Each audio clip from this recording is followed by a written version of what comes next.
Okay, all right, we're gonna lower that music. What's up, everybody? This is Francisco, joined by only one buddy, Charles, here for Sports Goose number 131. It's getting up there, man. It is getting up there. It's already up there, actually. We've lasted longer than most other podcasts.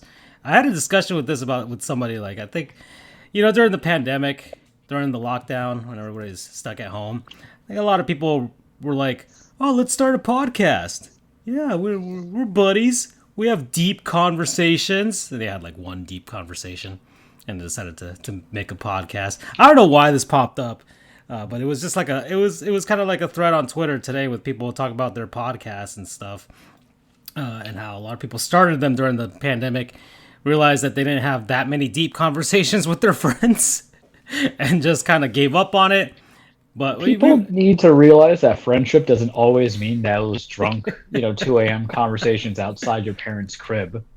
You get a lot of things on the face of things, and we just need to accept it. And the best kind of friendships that we do here is to not talk about life. I mean, we have some serious topics, especially when we started with the Ronaville, as I say, but really just me being able to act like a jackass when I have to do very serious intensity is the aspect of what we do that I'm a fan of, because it shows not a different side of our personality. I think we're all pretty much who we are, but for me and you and Andrew, it gives us an opportunity to know each other better, I would say, coming into it, at least for me and Andrew specifically, because you and I knew Andrew in passing to a degree, so you have that opportunity there. And then too, it's just like, it's unfiltered. It's respectfully unfiltered.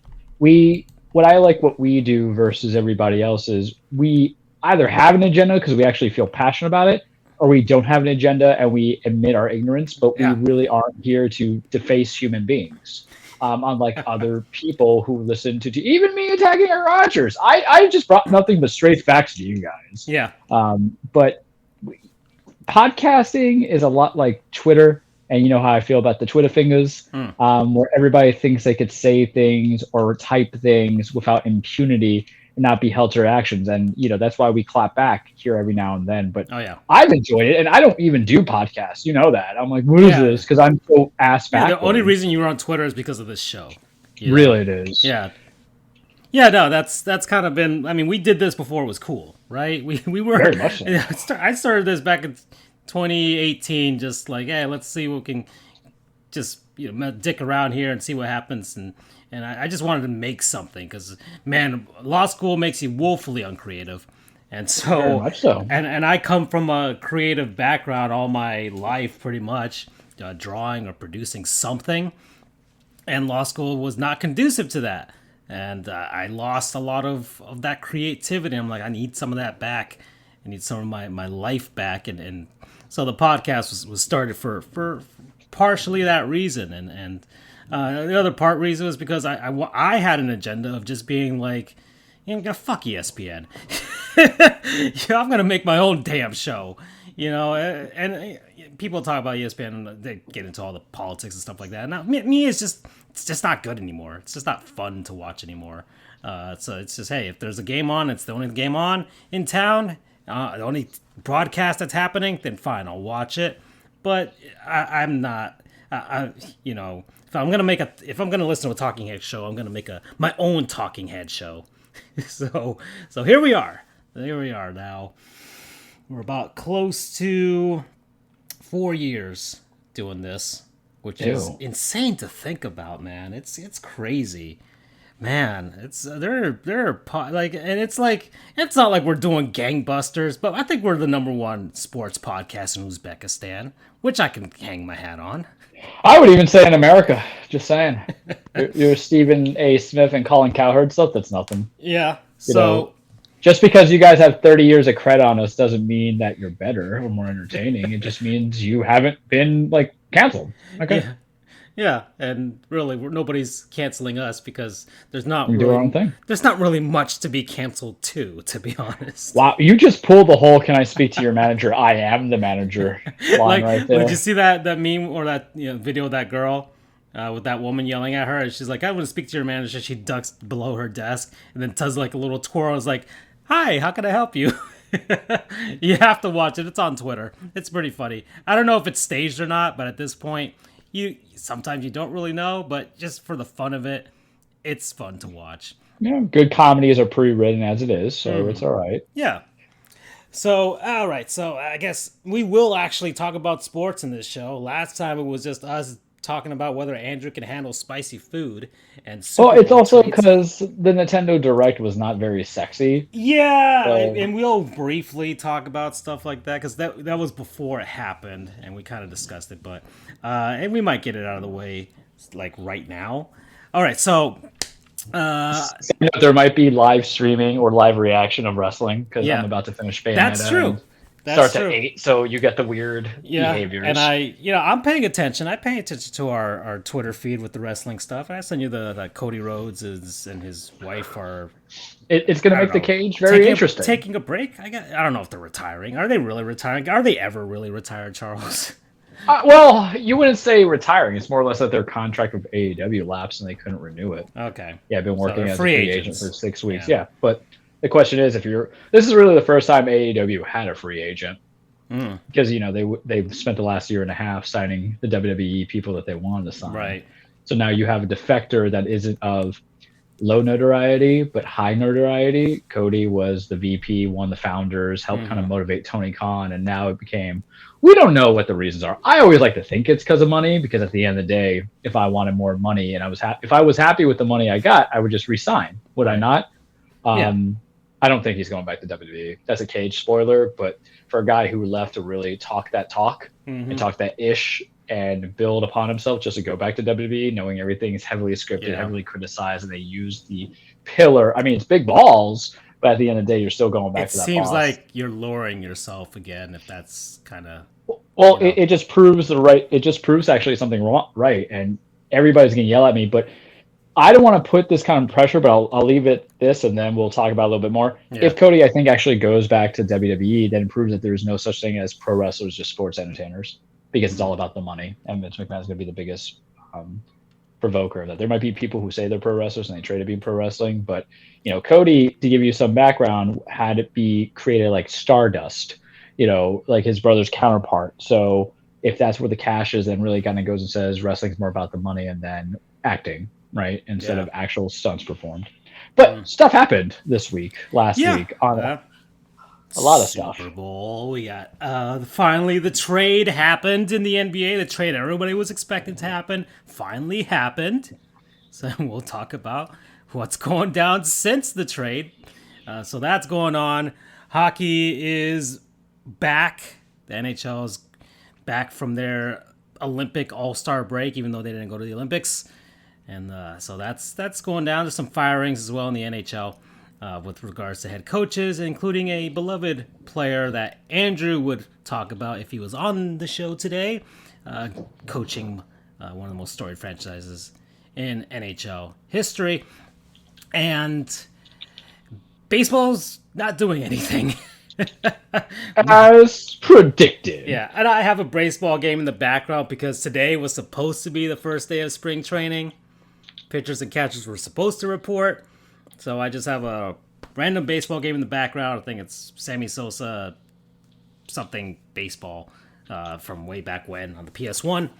So that's going down, and players are on their own as of this moment, training by themselves. MLB teams are just pretending as if they don't exist and just showing off highlights of ancient players from way back when. Go to the Yankees Twitter blog, and they're just talking about Mariano and Andy Pettitte and Jeter and Posada.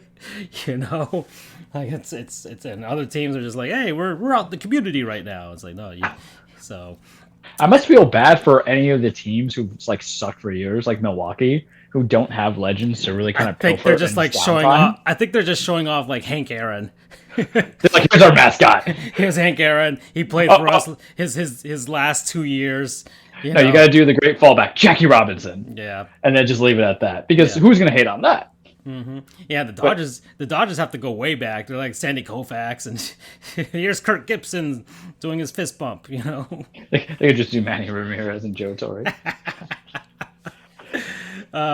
So So that's Boston's just putting a picture of Big Papi there. It's like, oh, look at him, he's a Hall of Fame guy. He's a Hall of Fame. Yeah, get your tickets. That's out even more than the most rigged Hall of Fame we've ever seen in our life. Go to Cooperstown. Yeah, here we go. He's joining Pedro and the like there. So that's what Boston's doing. But there's nothing going on. We're getting a universal DH, everybody. So hooray for that. You have to have an agreement to even have that utilize itself. Yeah. So, but universal DH. So I'm glad. I'm tired of pitchers hitting the National League.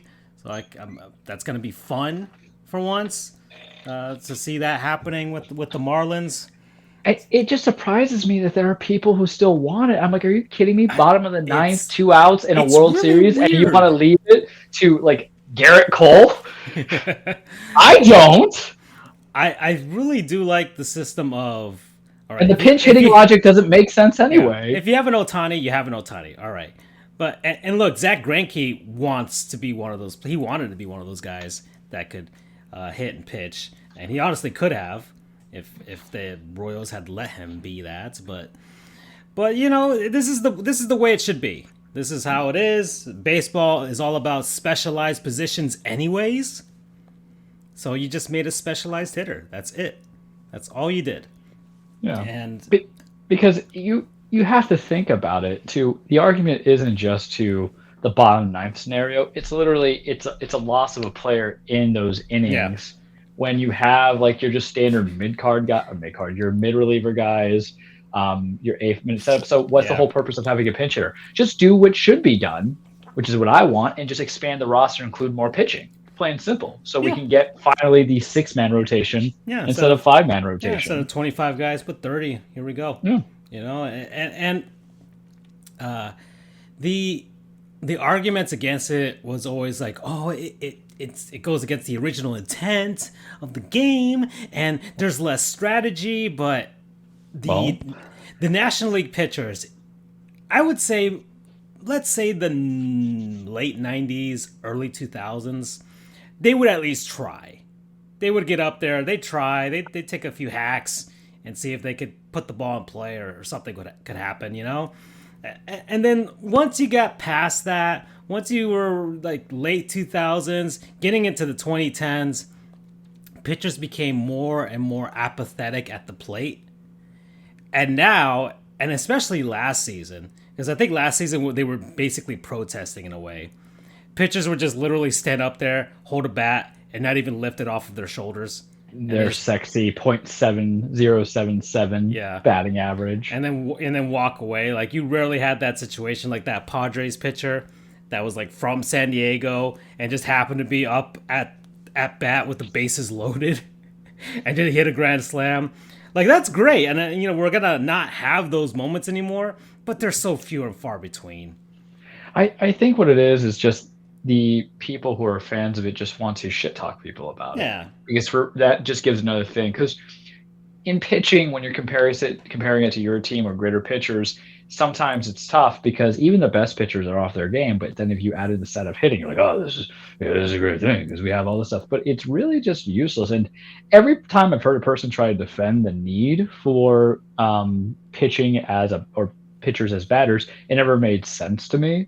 Because it literally was making no sense. That's like the idea of saying, what's the original intent of, our Constitution, but we have flying cars now. So they couldn't imagine that. They would call it witchcraft, guys. Yeah, exactly. It doesn't even make sense with even making that argument. It's like, well, before the rules of baseball, they had bats that were shaped all kinds of ways, and they had freaking...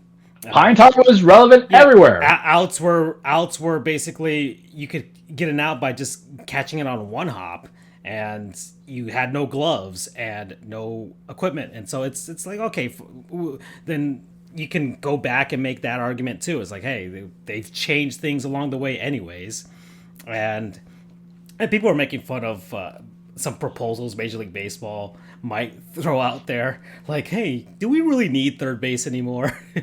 Just get rid of a base to try and help the game. Really? You would never need second base. Never need second. Never need second. Think on that. Yeah, but never need it. But look, it's gonna be good. It's gonna be great. I think this is finally the incentive they need, and teams that that really needed it, especially like terrible National League teams. Like now you can develop one extra hitter, and you can have guys that really should not be out in the field. You can get your big fat guys, big poppy clones out there to be hitters now and hitters only.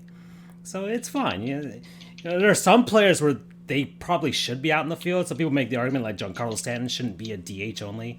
He should be in out playing because. But I mean, that's just also depending on who's on that roster, because we also really kept a lot of guys in the outfield. So that's just how you construct it. It does, but it also extends longevity to a lot of players who would be lost in translation. Yeah. Because if you did not have the DH spot, really what happens is Mike Trout wouldn't have a career 10 years from now. Yeah. David Ortiz.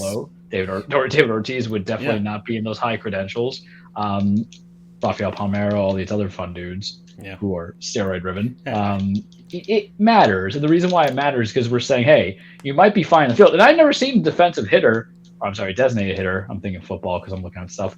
A designated hitter be terrible in fielding because usually what's their position? Outfield or first base. I don't want to say they're the easiest positions ever known to mankind, but they're not the most athletically intense. And if you're designated hitters, you're good at catching the ball through your eyes to know when to hit it, and then knocking the hell out of the park, or at least trying to get you a base after the initial base, so an extra base hit. Look at me, I'm saying things like a strategy. Yeah. So there's that. Baseball's. It helps baseball also not be boring, because why? What's going to be good now? Who's going to love? Think about it, who's going to love the fact that you're going to have a universal designated hitter? Bettors. Because DraftKings, legal stuff, the stats change so much. And here's the one thing about people. If anything taught you about fantasy sports, fantasy football, all the other ones, is that people love the ability to spend money and it'll bring in that viewership or like the follow-ups. I don't know how you track your media or your metadata as a organization for baseball, but every like of a tweet, that stuff matters, man. Every view matters. It's an algorithm that they reply, and it lets you know the community, the outbase, how you want to do things, so you know those bettors and DraftKings and all the other stuff that you can be watching. And I bet that's probably a high point for like the players now, making the argument to get better. And it's just all about pay, right? So more of that, especially going into the future, because gambling is being way more accepted now. A bunch of states are legalizing it, and that's going to be huge revenue streams coming up, right? That's why it's going to happen. And the other thing going down is, of course, Major League Baseball wants less minor league players, so they want to cut out about 30 guys per roster or something like that. So like each team would just have 150 minor league players in their various minor league teams. And well, I guess minor league players don't have any say in the negotiations between the major leaguers, and we'll see if they defend. I wonder how that works, though, because by proxy, aren't you part of the MLBPA if you're a minor leaguer in case the event that you're called up, though? I mean, I guess they would assume they would presumably become part of it. I don't know how the whole getting into. But then you get sent down. So if in Hollywood you have to be part of SAG or the Writer Guild Award, Producers Guild Award, something like that. In the workplace, unless you're per diem, even if you're per diem, you still might get certain benefits such as workman's comp, and you're still able to sue things under OSHA. So I'm just confused of how in a sport where oftentimes there's a lot of people who are called up. Like Steven Ryder's an example of who we had for the Yankees when we needed pitching, how he was called up, had a couple of games, and then sent back down. I would imagine they have a say at that table. So reduction of how many players really is the same thing, but you can't say that they don't have a representation at the table. It's just weird. We can say it. I just think their argument for it makes no sense to me, because they're impacting and they're actually playing. They're not scab players either. I know. But I guess this also goes towards Major League Baseball's antitrust exemption, where they could basically just treat them like shit. It's in every sport, right? Yeah, but baseball has the exemption. The other sports don't. So that's the thing. Yeah, you can. Hey, we've seen them try. You can try and make your own NFL competitor, but none of them have worked so far. You can try and make your own except for like the American Football League that merged. Same thing, NBA, ABA, NHL, WHA. Can you tell me how you have The Rock give your opening promo for the halftime, but then he is actually now part of the owner of the XFL? Is that not the biggest flex out there? Because it's basically the NFL saying, we don't care about you. Mm-hmm. Yeah. Yeah. Well, so that's baseball. All right. So Super Bowl, Charles. Let me tell you about my experience because it's like a whole day thing, right? Yeah, and people need to know what our experience is here. Our experience is not about the sport. We don't care. It's about the food. It's about everything that goes around the game itself. So of course, all the coverage started around like 12 o'clock Eastern time. They had all the stuff, all the puff pieces and everything that was going down. And I got to my sister's place, the kiddos, gotta please them, of course. Oh yeah, they see Uncle Francisco, they're like, oh boy. Yeah, and so here comes Tio, but there was the food, Charles, and there were the NFL themed cupcakes. Yeah, they bought two sets, the Bengals themed one and the Rams themed one. So I ate about 3 of those. So did you pick a preference? Nope. I basically no. Because you're a loyal fan to Cincinnati, you chose the Cincinnati cupcakes, right? No, I ate both. I needed to try both. I needed to try both, so I had 3 of them. But the Rams one had more vanillas, and I just had a chocolate Cincinnati one. So maybe my decision eating affected the outcome of the game. I probably should have eaten 2 more Bengals ones at the end, but I couldn't fit any more down my gullet. It is not perfectly balanced. I couldn't put any more down my gullet, Charles. From there, we had the Ruffles with the French onion dip. They have ridges. I've heard of them. Yeah, so very good. That was good. Then came the pigs in the blanket, Charles. I had about 6, 7 of those. Yeah, that sounds about right. Yeah.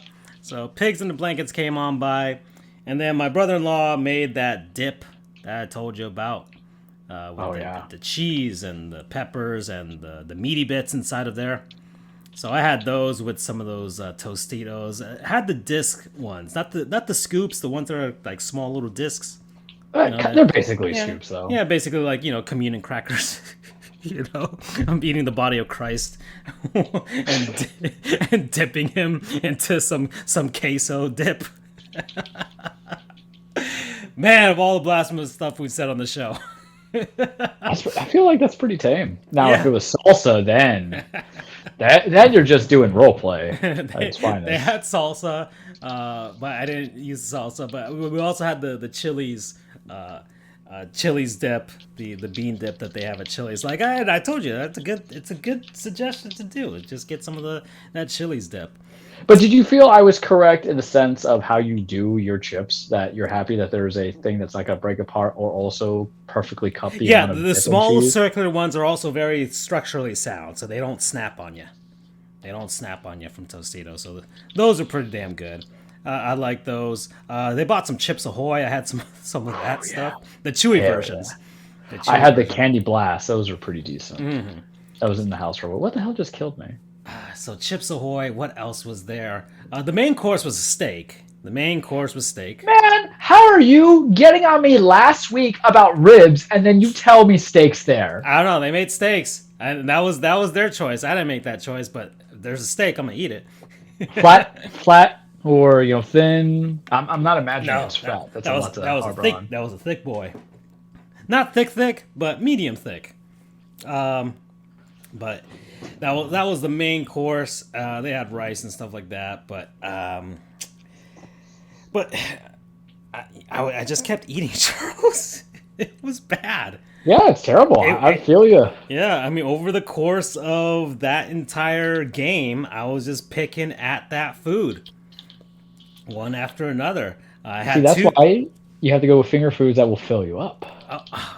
Because how did you even eat the steak, though? Because I know how you munch on things. I know, but by that point, I thought I had room in my stomach. But 3/4 of the way into the steak, I couldn't. I stopped, Charles. I couldn't finish it off. I gave it to the dogs. Gave the rest of the dogs. But it was done. It was over. My body could not anymore. And my mom's like, "Oh, your sister made cheesecake also." I'm like, Yeah, that kind of shocked me. sadly had to tap out. I had to tap out by the end of that day, and there was a reckoning, Charles, over the course of the night.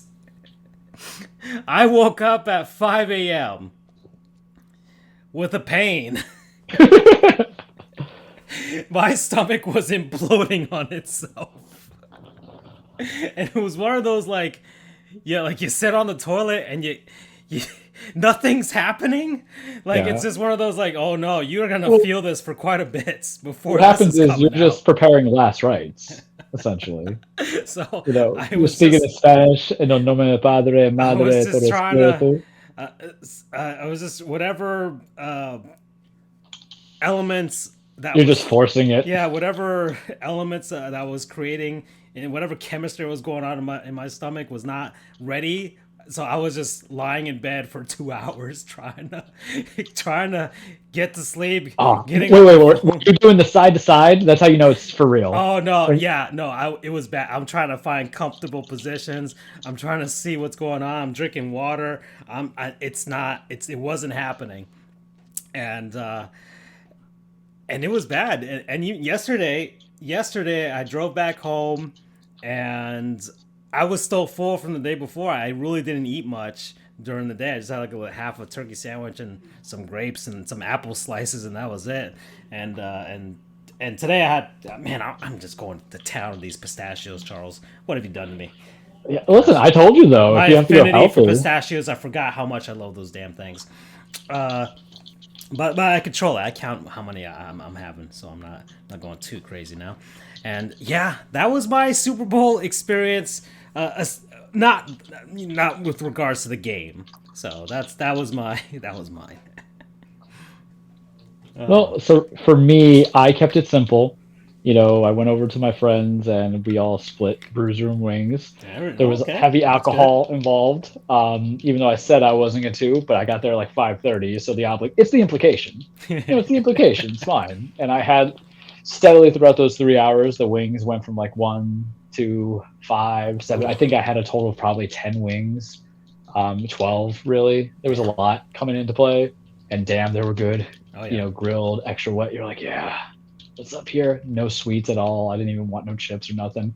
So we kept it consistent. Different various flavors, or yeah, well, all the same, just hot grilled. Okay. Stuff that Andrew probably couldn't take on, but it's really on us to kind of do it as a team. We can handle it. We do it for Andrew. That's what it is. We do it for Andrew in that sense. We make it happen. Yeah. Okay. All right. And and the day before I tried the Pizza Hut spicy lovers pizza. Yeah. And that might have contributed to some of my stomach exploding 2 days later. I would think so. But honestly, it wasn't. I was expecting more spicy from it. Not that it wasn't spicy, but when I heard spicy lovers and 2 different kinds of pepperonis and the spicy marinara sauce and just a ton of spicy, you're like, I'm a lover of spice. I'm like, okay, fine, this is great. This is fun. Let me try this out. And I didn't feel it. I added more red chili pepper flakes on my pizza to try and kick it up even more. I was disappointed by it, Charles. I felt like I made you worse because you started going to red flakes. I like red flakes. I don't use them for everything, but I think they have necessary components of enjoyment. No, they are, and it was just that I was expecting more. That was all. Yeah, I'm sure for Andrew, he would probably just be dousing a gallon of milk alongside it, but I just was not. He would just know. He would know better. He wouldn't even try it. And I hadn't had Pizza Hut in years, Charles. So at this point, I was just kind of like. So would you do it again if you haven't had it in years? Because I don't do Pizza Hut. No. I watched a video about Pizza Hut. Like they're in a decline right now. They're trying to find a way to get back to their old ways. But hey, man, you used to have the buildings with the actual hut, and now they don't look like that no more. So what are you guys doing? You're trying. I see Craig Robinson trying. All right, but it's not the same. It's not the I same. know. I just remember it from the buffet, man. Yeah, that was the When we were thing. kids. Like I said, the hut, the actual hut. They had an actual hut, and now it's gone. So I downloaded the app and I ordered it, and I'm just not gonna try it no more. Just And I know people who talk smack about Domino's, and I don't even dislike Domino's. no, Man. Domino's is solid. Domino's is Yeah. solid. I think it's because they are so down the middle that you can criticize them. I think if you just create your own, though, Yeah, there'll be no problems. yeah. So I may, if I'm gonna go with my more Peaks Adventures, Charles, I may, and it might be an expensive endeavor, but they do have those pizzerias that do deliver cross country. And Okay. they send you the pizza and you stick it in your oven and Yeah, that's all you need. yeah. So I may start becoming more of a connoisseur when that eventually begins. This is a sports show. You're a terrible person. Yeah. Well, sports has food. Why they have the Pepsi halftime show? Why can't we talk about something that you have with Pepsi? Damn it. Which you know what? I'm gonna say it now. Pepsi's fine. I'm sick of people talking trash about it. If you want something super sweet, you get Pepsi. If you want something a little bit bitter, like you're mixing your bourbon, you go with Coke. And then if you know what good taste is, you get yourself a Sprite. Okay, so now, that's good. That's a good segue. Let's do halftime show. We're not gonna talk about the game just yet. Just halftime show now. Charles, 2000, The memes are hot. 2000 through 2005 came back. Yeah. Did you take your Tylenol? Because damn, I felt my back hurting watching all those people. It was solid. It was a solid show. It was, and look, with hip hop and rap, you're not going to get the flashiness of other artists in that sense, but there was the aesthetic that they went with. I thought was very solid. I thought it was pretty good. They had like all the all white buildings with the LEDs and stuff like that going on at the same time, and each of them having their own little, I guess, trailer that they had for each of the artists popping out there. I think it worked for what it was, and I knew every single song that they sung. That's how much it permeated society when I was in middle school and high school. It means we're hip. Yeah. And so that was, and really the only notable thing that I caught initially was 50 Cent doesn't look like he used to anymore. It's like a quarter pounder. Yeah. So the comments on Twitter about 50 Cent getting hit. Hold up here. He looks like he can still beat your ass. Oh, so, no, he can. No, he's a muscular big dude now. Yeah, he's a muscular fat man. Yeah, exactly. There's muscle still under that fat. All right, he was still able to hang upside down and then lift himself upright.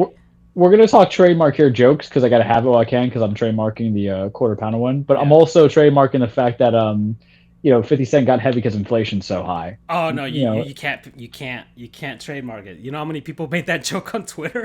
Damn it! Yeah, you see, I don't go to Twitter for my. There was humor. like a million of them. There was a million that 50 Cent got hit by inflation.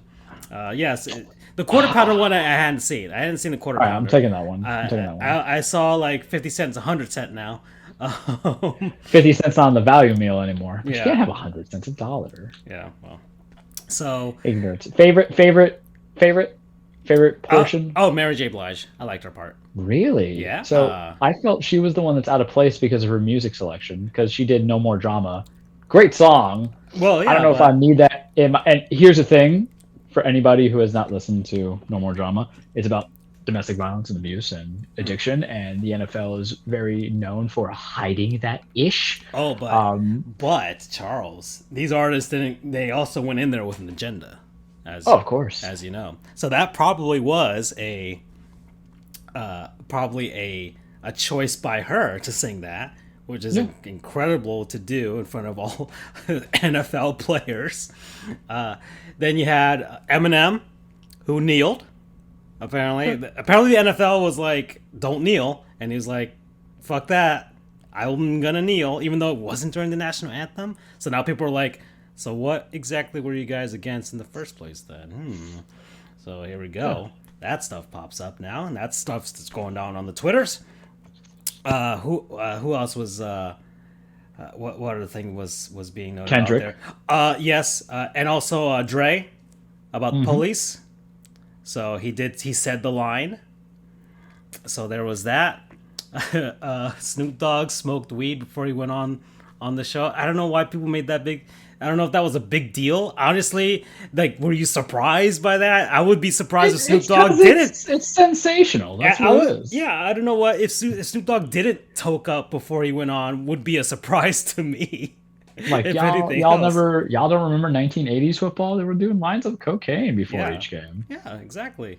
Freaking who was high on speed that threw a no hitter for like the Pirates or something? Somebody was like, so yeah, there was that was just kind of like a non thing, and of course people just hate it. There was Urban Meyer and Bill Belichick went over to Mar-a-Lago to watch the Super Bowl, and people were like, "Oh, what I would give to see the videotape of the people watching the halftime show during that time." Well, Bill, he would like it. Bill would basically be like, let's invite them over to the Patriots training camp. Bill has that reverse psychology on people so much. Yeah, you would think, right? So there was that. And yeah, but I thought it was a solid halftime show. Some people were like, "Oh, it's the greatest one of all time." I'm like, hold on, folks. No, I think Gaga still has that. As far as entertainment. You thought hers was the best one? Yeah. Oh, okay. Please don't tell me it's Prince. I thought Prince was lame. Okay. A lot of people were saying Prince. I know. I'm Shakira J-Lo one is for me actually. I have very strong feelings against J-Lo, so. Okay. Do it. Oh, she stopped dating Alex Rodriguez now. Well, that makes it worse. That means some other woman has to be a victim of his. I mean, not being a saint right there, if anything. Oh boy, but yeah, like I said, the halftime show, other artists could put on more of a flashiness because of the style of the way they perform during their actual concerts. Because rap and hip hop doesn't really lend itself to that. It's more about the setting that they put around them, and not the actual artist doing all kinds of like Beyonce and stuff. She's gonna put on a show, like dance and all that stuff, the coordination, everything like that. So that's what you're gonna get with those. But people were like, "Hey, look, Dre put on that performance with the piano. Like these guys, these guys know how to play." Well, so I feel like they should have done Still Dre in the very beginning because of the intro. It doesn't work well as an outro, and that was the last song so they put in there. But I'm just critiquing the critique. Like, from what I do remember of the halftime show, I know I enjoyed it, but I literally like all those people. I kind of wish Gin and Juice was on there, obviously. Ain't nothing but a G thing, but those might be too heavily controversial songs, which surprises me because anybody who speaks politics is always saying something heavily controversial. But what do we know? We're just two goons on a show, two goofs on a show. But it was enjoyable enough. People want to make it monumental. Sure, if you want to call it that. I mean, it's still LA though, so I would think it would be remiss if you didn't have the LA rock and roll. But I think it would ruin the theme because there's obviously a theme, 2000 rap. And R&B. Kendrick's just there because he's Kendrick. He's LA, Oakland. It's the Oakland, I think so, but born raised kind of mentality. So I get that, and they're all connected to Aftermath to one way or another. I don't think there's any West Coast R&B singers that I know of. So Mary J is always good, great actress. She's been nominated for a few awards. It was entertaining. It wasn't bad. I still like Lady Gaga because she was just all over the place. And you talk about coming at agendas. How can you kind of critique this one when she was just very much not on the nose, but close on the nose, anti-Trump in hers. Yeah. So, but NFL, it's always what can we pimp out? You can see what the underlying sentiments of certain people are with regards to their comments. So, but we won't get into that. This is not the show for that. No, we'll get into it. We're totally going to get into it. If y'all feel uncomfortable with rap music on there, then I propose that we play, Tchaikovsky or whatever, how do you say their names, the old classic, Russian musical pieces, and we see if you like that or not, because I bet you don't. I love it. I was showering to that earlier today. Or we just get Hans Zimmer to do an entire orchestra, or Beethoven or Mozart. But the whole purpose is you're never going to like what's not there. And to be fair, you have not had any country stars for halftime show, but that's because you had your boy, super racist, I forgot his name already, Junior. you know who I'm talking about. His dad sang "Cold Cold Heart." Hank, I won't say Hank Aaron, but I know it's not that. But the guy who used to do the Monday Night Football. Oh, Hank Williams? Was that his name? Yeah, probably Hank Williams. Yeah. Say some racist stuff about a president who was black. Mm-hmm. So you kind of lost the privileges because that's what happened. That old phrase of one rotten egg. Mm-hmm. You know, it goes against the whole concept of what's good for the goose is good for the gander. So I don't feel bad because here's the thing: there's gonna be 1 year in the future, 20 years from now, when they're doing Super Bowl 70. I just beat Bayonetta, by the way. When we're on Super Bowl 70, and they're gonna have like the Island Boys, and I don't know who they are. They look like tools, and I'm gonna be unhappy. But here's the thing: if you're watching the Super Bowl just for the halftime show, you shouldn't be watching the Super Bowl to begin with. Yeah. You're there for the sport.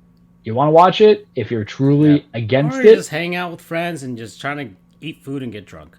Okay. Yeah, you could just change. Shut up and just whatever. You could just change the channel if you don't like it. I mean, last year we watched and go back to the barbecue. Yeah, last year we just watched something else. We watched like the SpongeBob stuff. You know, the cat thing as like a running joke, and it was just terrible because we're not 7. They completely fucked it up. Yeah. All right, so that was the halftime show. Where are we with this? All right, let's see. All right, we can talk about the game the rest of the way here. I don't know. Yeah, I don't know how deep this episode's gonna get, but we gotta give him something. We did have just the closed off. Yeah. So game was slow for quite a while there. I think, in my opinion, but it was, for the most part, back and forth affair. But man, the Bengals are just hanging off for dear life in that fourth quarter. Like, just trying to hang on as much as possible. Joe Burrow probably got injured in some sort of way, shape, or form. He has a knee sprain. Yeah, the way he grabbed that knee, and it's, I don't know how much that affected him, but it probably did. And ultimately, the Bengals couldn't hang on long enough. And I think there was ref ball towards the end of that game. I think there was. Well, there was technically ref ball throughout the entire game. Yeah. And so, but especially at the end of the game, which was when the Rams made their comeback. And look, I'm not putting anything against the Rams. Like, if anything, I just feel bad that LA won, but not the Rams winning. It's like Los Angeles won because they're getting too cocky now. It's like ever since COVID happened, LA has been the big success. Yeah, exactly. And the way that we felt about Boston is about to be LA at this point. So it's gonna get annoying going here on out. But I'm happy for the Rams themselves because there were a lot of guys on there that deserve to win. This, like, you can't say that the Rams didn't deserve this. You can't really say that they didn't deserve to win. And they won it without OBJ. Yeah. You know, I mean, he got the touchdown, but tearing your ACL after all of that kind of really made him into the underdogs. Went out in a blaze of glory, I guess.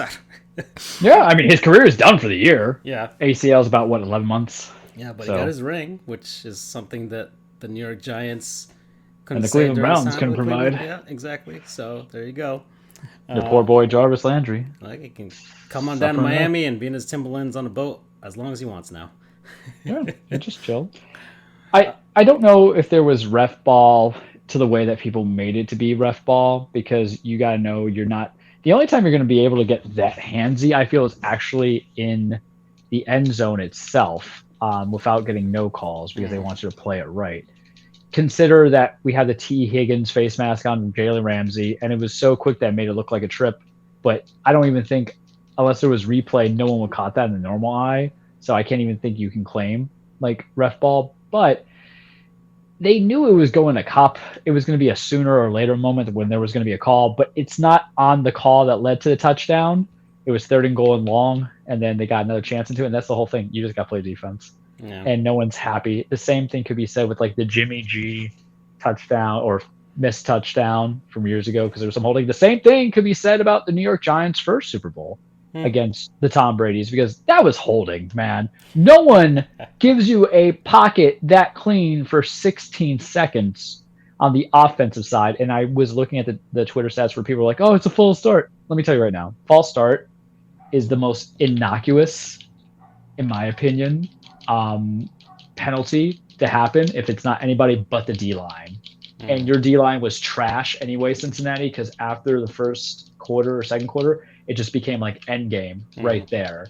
You had the opportunity to close out as well when the second pick was thrown by Stafford, which bobbled off his guy's hands, and you couldn't close it out. And I think I told you, my heart went with the Rams, but my head felt like it was going to be the Bengals because I felt that the Rams were lazy. They've been lazy, man, and they got kind of lucky at the end of it. But to not deny the effort and the impact that your team did, or the opposing team did, I don't think it was a Super Bowl where truly either team who were there were super in the overall body of work, but it happened. I don't think the rest were as involved to wait to any time. I mean, you look at the margin of victory for them, for both teams going through.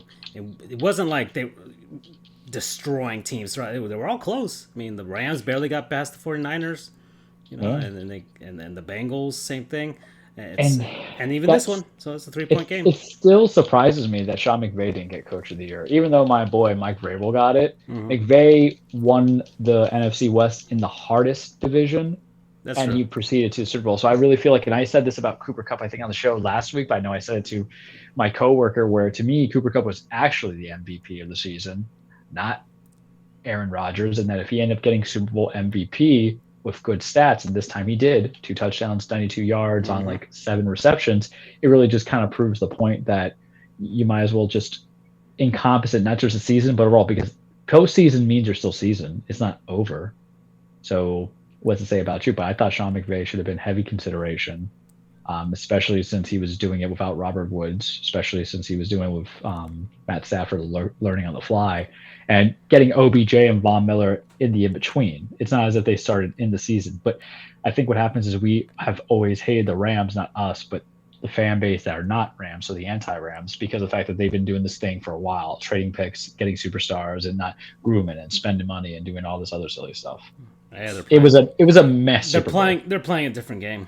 So that's how they decided to do it. The real, they're playing. They're playing 2012-2014 Miami Heat style. Seriously, get the guys that you need to get, trade for them, get the buyout market, and then knock it out of the park. Yeah. Well, they've played it to a T. It's working out perfectly now.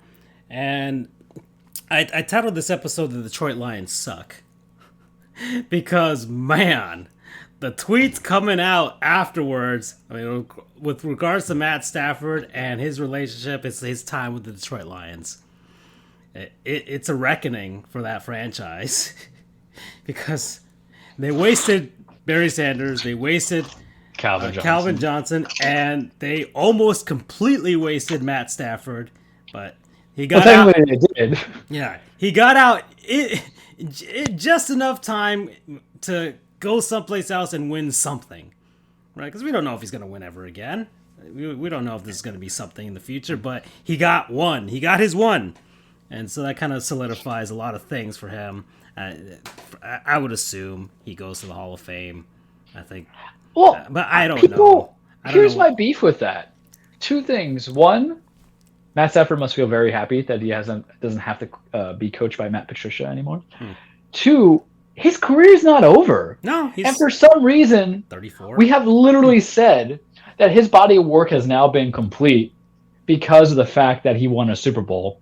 And my thoughts on Matt Stafford, especially if you look at his stats, is he's a very good player, close to great, but he's never had an MVP season, and I don't think he's ever finished top 3 in the MVP. Maybe once that 1 year he threw like 5,000 yards, but he's a guy that you all want to have. I think his legacy is more defined not by the Super Bowl run, but the fact that he left a disenfranchised team and won a Super Bowl elsewhere in that first year. Because it's not like Brady, where that Tampa team was just so stacked and it was just Jameis was the wrong guy. The Rams were questionable at best, but Stafford's 34, 35. You got quarterbacks playing until they're 45. Stafford's not going to play until he's 45, I think. But in 5 years, you have the body of work that could fix it out. Because everybody's going to change. Get catastrophically injured. No. So he's on the trajectory for it, but I think he'll get brownie points winning this Super Bowl and people realizing that he was on the Lions for so long. And in spite of that, he put up some numbers.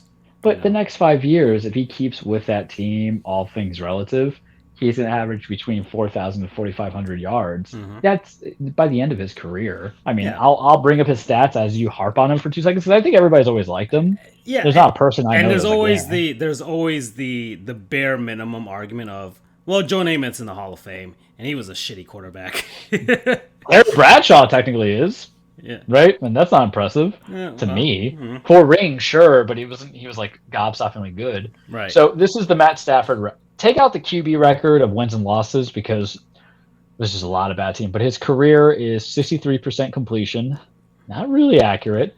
But he has 449,995 yards passing. That's a lot, kids. 323 touchdowns and 161 interceptions. So venture he's a 2-to-1 ratio on his stuff. He's played healthy a lot. You tack on 5,000, just make it even for me to do math here. So you tack on 5,000 for the next 5 years. He's going to be crossing 70,000 yards. That's going to be Hall of Fame, right?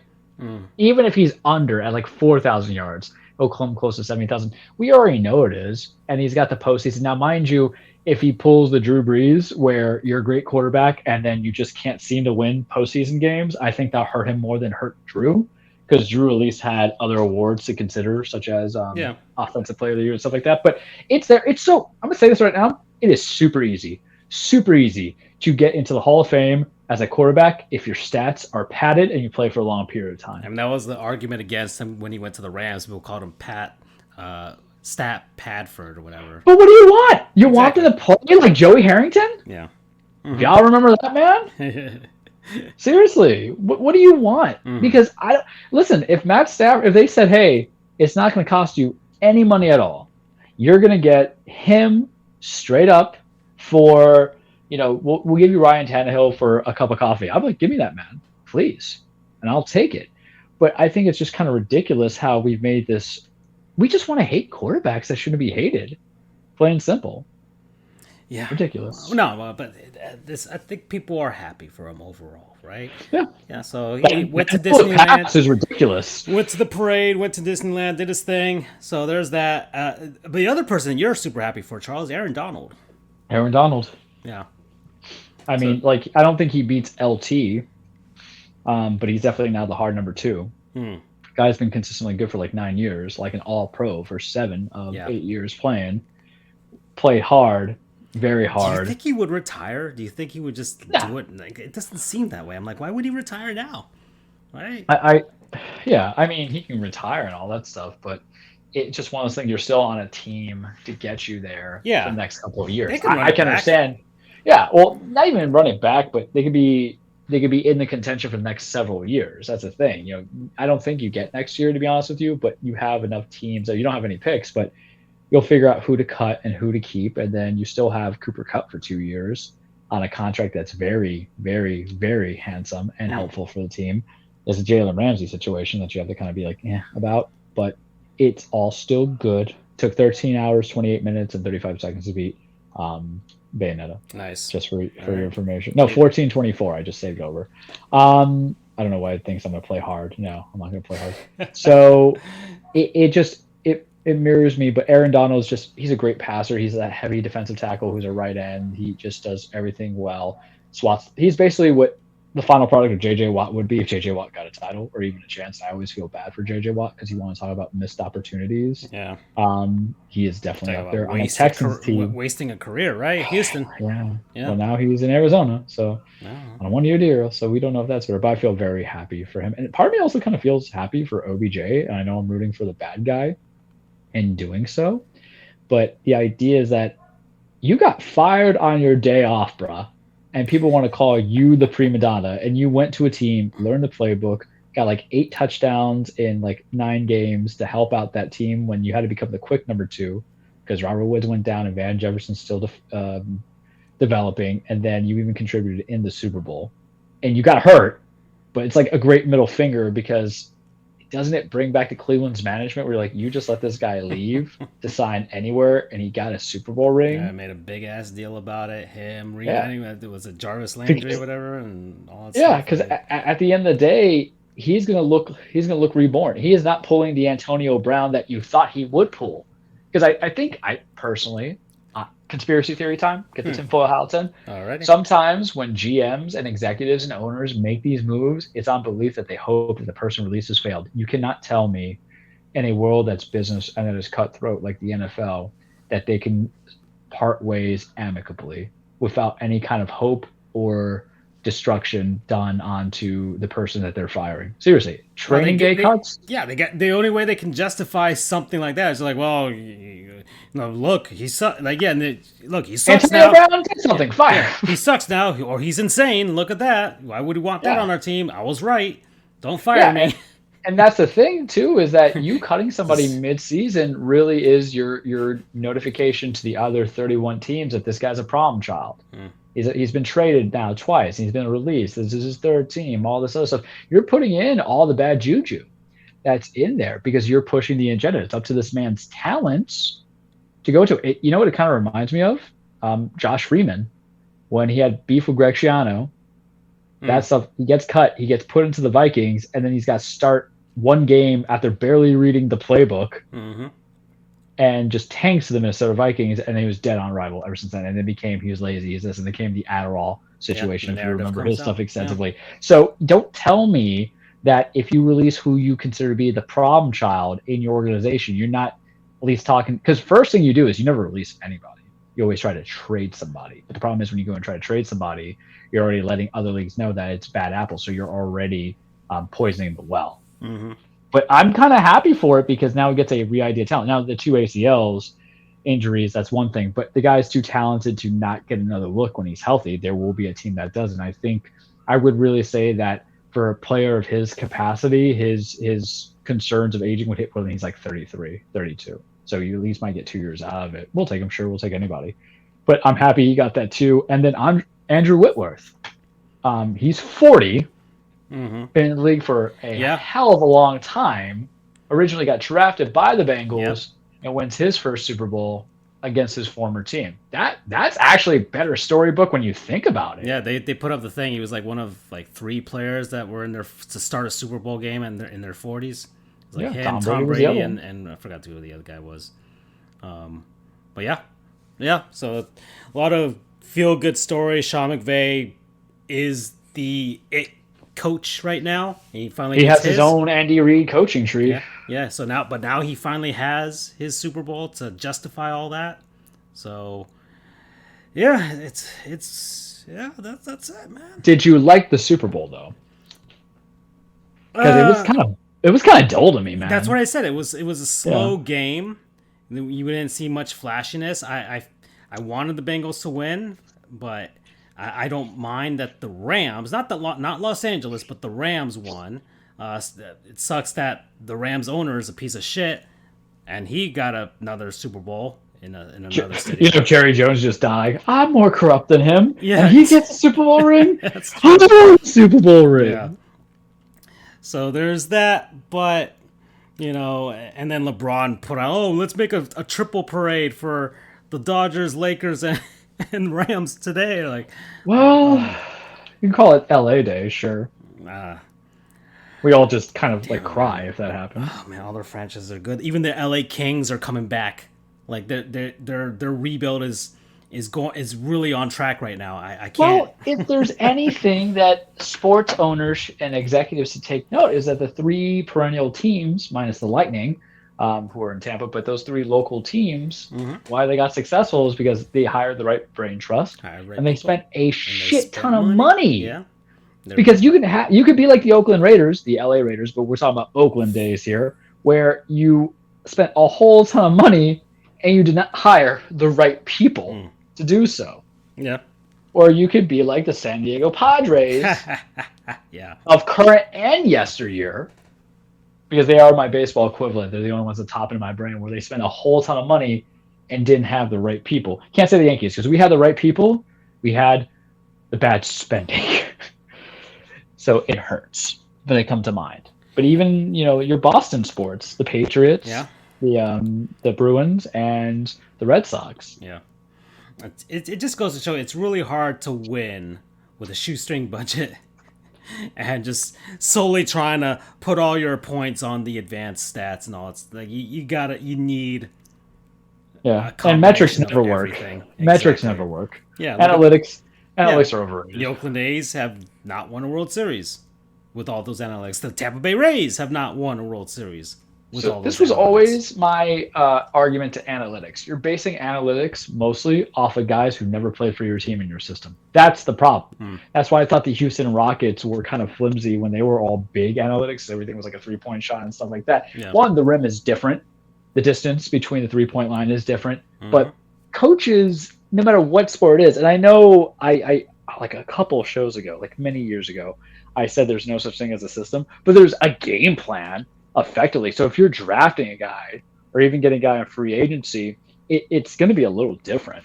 So part of it is the money, and that's what the Miami Dolphins should do on free agency. Stop drafting tackles, for Christ's sakes, and go pay somebody. Yeah. You have like a lot of dudes out there as an option. It's pretty obvious their scouts suck at evaluating talent from the college ranks. So, oh boy. All right, so we're at the halfway point. We went point. on the deep dive. We gave them sports. Holy shit!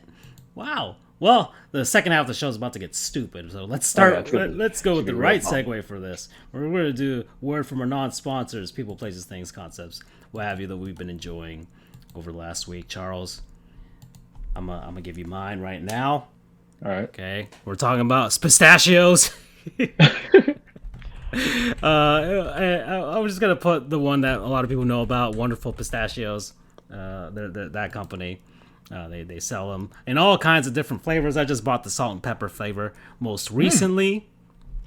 Get kraken.com. So let's take a look at that. Plant protein, Charles. You've been telling me to get more protein. I'm putting more protein inside my body now. Okay. So that's what I've been doing. And we're working well for the diet too. So hopefully I'll get all this this cupcake fat off of me in the next couple days. It's already going down. It's fine. I'll get back to where I was, and then we'll keep on moving from here. I don't think there's any more insane events for me to pig out on in the near future. I'm sure I can find things for you. So that's what's going down. But yeah, but they got recipes. Oh no, we're not doing that. We're not gonna. I'd be afraid. What would you make with that? Like a puree? Well, let's see. Hold on. Let's see what they got. Let's give it the proper deep dive here. Okay, putting it in salads, that makes sense. I can see that. That's not really. Yeah. That's not life changing. Yeah. That's basically saying sliced bread when you just made the loaf. And you're like, or basically, let's replace the croutons with nuts. Croutons are guilty pleasure. Yeah. I don't know what it is. I will never have it by itself because that's weird. I have. Well, you probably eat it like shit. You buy the garlic and cheese flavor. That's what I get. I've stopped that over the last week. Let's see. Wonderful Pistachios and apricot stuffed pork roast. Okay. Pistachios with mandarin chicken and veggie stir fry. Okay, that makes sense. I can get behind that. Yeah. That makes sense. There's nuts and cashews inside of normal Chinese food, so that's fine. And pistachios cake with yogurt and winter citrus. Interesting. Let's see what else they got here. Yeah, the cake. Wow. Vegan dark chocolate and wonderful pistachios layered pudding. Everything that you have said has made me violently angry. Wonderful pistachios, strawberry, I never orange hear yogurt. Vegan ever when it comes to like chocolate. I will hear not allergic, sure. Oh, here we go. Savory vegan, wonderful pistachios, cheese bites, Charles. Okay.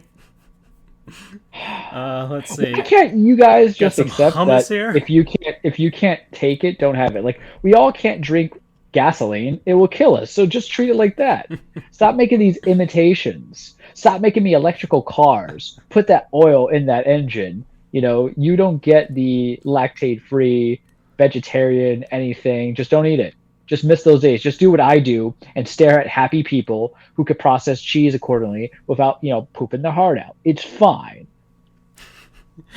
Let's see. Finally, we got apple tomato soup. I can get behind a soup. I can get behind a nice soup. Yeah. I mean, that might be weird, though, because I know soup itself can be salty enough as it is. It depends on how you and what base you're using. What kind of soup? Yeah, exactly. Would you do like it's avocado tomato soup. So it's a What tomato the? soup. That is not a soup. That That is a salad puree. yeah. Well, they So, they okay, classify I'm gonna it put it as on a blast. I'm gonna soup. put it on blast. Look, all this stuff Non-sponsor. is vegan and vegetarian. That's the Avocados problem. are not good. Guacamole is not good. Stop telling yourself that everything is mush is healthy for you. Oh no, guacamole is not healthy for you at all. Well, it's a healthy fat. And it doesn't Yeah, taste good either. Do you superfood, like red Charles. It's a garbage? superfood. Pistachios, carrot, and cilantro slaw. Okay, you're just putting pistachios Why? in a slaw. And then finally, pistachio, coconut crusted chicken. I don't know where I guess you crush the coconuts with the pistachios and That is a make it a. that is an allergy killer right there. People are highly allergic. My mother's allergic to coconut, and then people are highly allergic to anything nut related. So, Yeah. like, if you truly want to kill somebody, just have them come through your bakery. Ooh. So those are the recipes, but I'm not gonna get near those for now. I'm just telling you, For now, at least. we would be done. But we got the different flavors here. They got the roasted and salted. They got the salt and pepper, which is the one I just most recently bought. You got lightly salted. You got no salts. You want to go pure stuff. They got a chili roasted one. I got to try that at some point. So, do you like boiled peanuts? And a sweet chili. I don't mind them. I don't mind them at all. Yeah, No. it's fair season here, so Yeah. right now we're in a steel cage match. And between I could have D'Angelo bought versus B. Dunn. the unshelled one or the shell, the just no shelled ones, but I'm like, hey, it's an experience when you eat pistachios. Get the shells. Yeah, it's the same equivalent of like eating the Oreos, so you have to detach it to lick the cream first, because at the end of the day, you're still going to eat the graham portion of it. Got to get himself the Batman Oreos.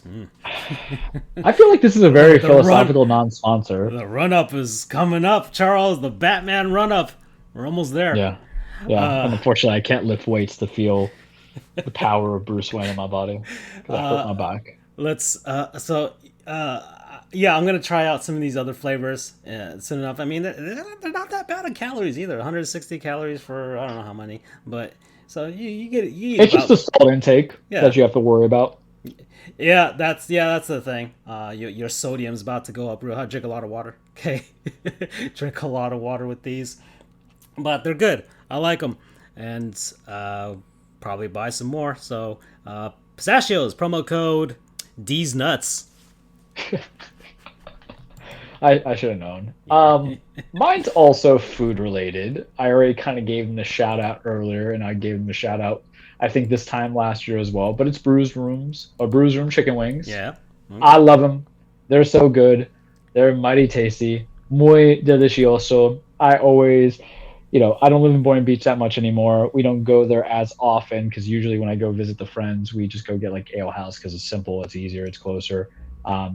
I think aesthetics change a little bit in Brews Room, where it might not be as welcoming, inviting to sit down and dine in. But we're in an era of COVID still. We don't necessarily go down to sit there and dine in and everything like that to talk about how miserable life is at 32 when we did the same thing when we were 23. Sometimes the seatings don't change. We just get a little grayer in the hair, kids. But those wings, love me some consistency in life. Death, taxes, Brews Room wings. Charles is always going to be a fan of them. How do I get them done? I get them grilled, extra wet, get the hot in there. Blue cheese. I like blue cheese. Ranch is fine. I just think blue cheese, I like the chunks of it. Muy tasty, very good.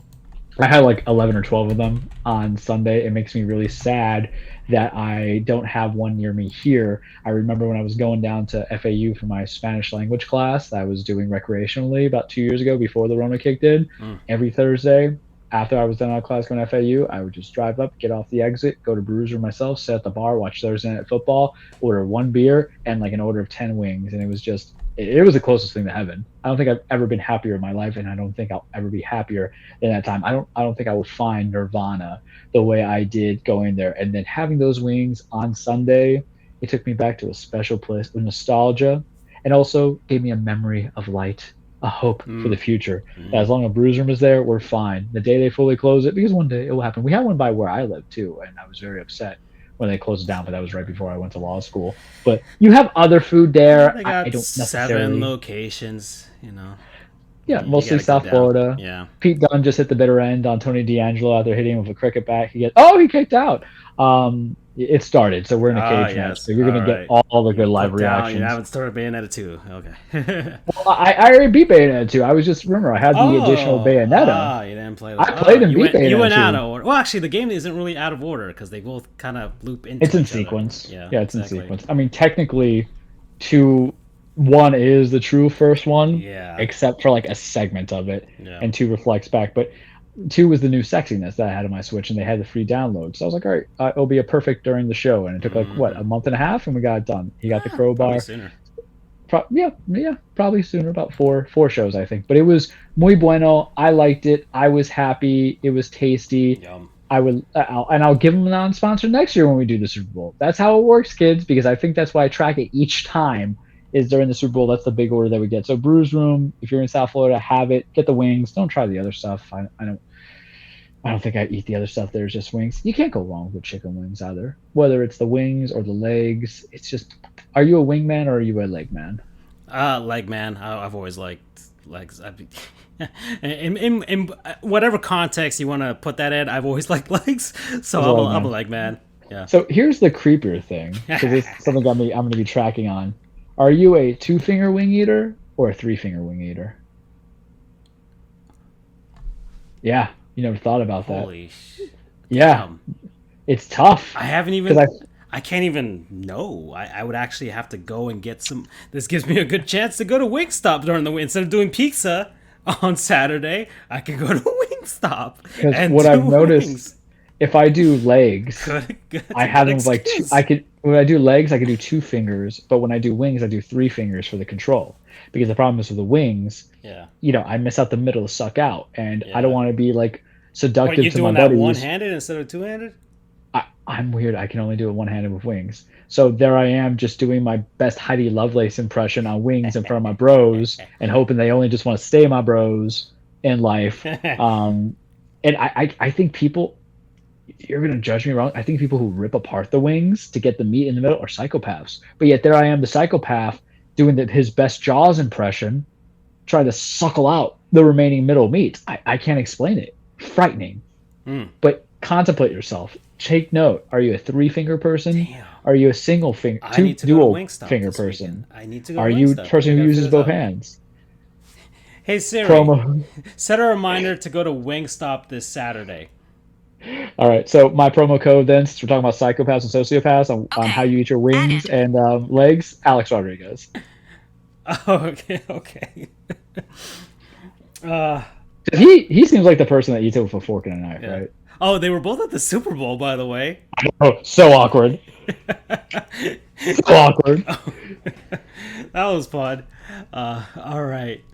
Oh, well, let's see. We're in the second half of the show.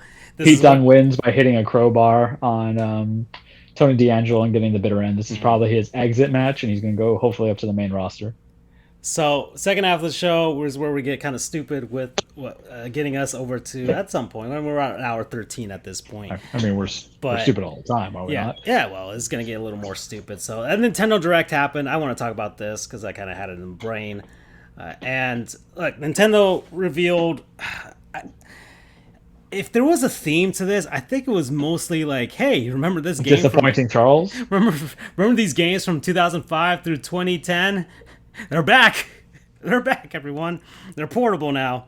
That was kind of a lot of the theme for Nintendo Direct. So I'm just going to go down the list of games that they revealed in this last one. So as you're going down the list, I just got to say one thing. I'm totally Big Al in that Twitter post that you sent me.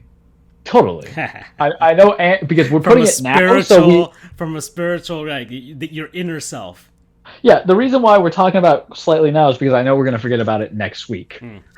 So I was like, all right, I wasn't even going on looks, but if you're going to say I'm the dad from Inside Out because of the mustache, I'll grow it back. My facial hair has been coming back like ridiculously crazy. I shaved yesterday and it's already back in. So I'll grow it out. I think he's more linguini though, man. Yeah. Okay. Because Andrew makes it seem like he's a hard ass. Using some curse words doesn't mean you are. We're the real bad boys. I would sell Woody in a heartbeat. And plus, also, I was Woody for Halloween, so I feel very attached to Big Al. Yeah. I feel like just the food.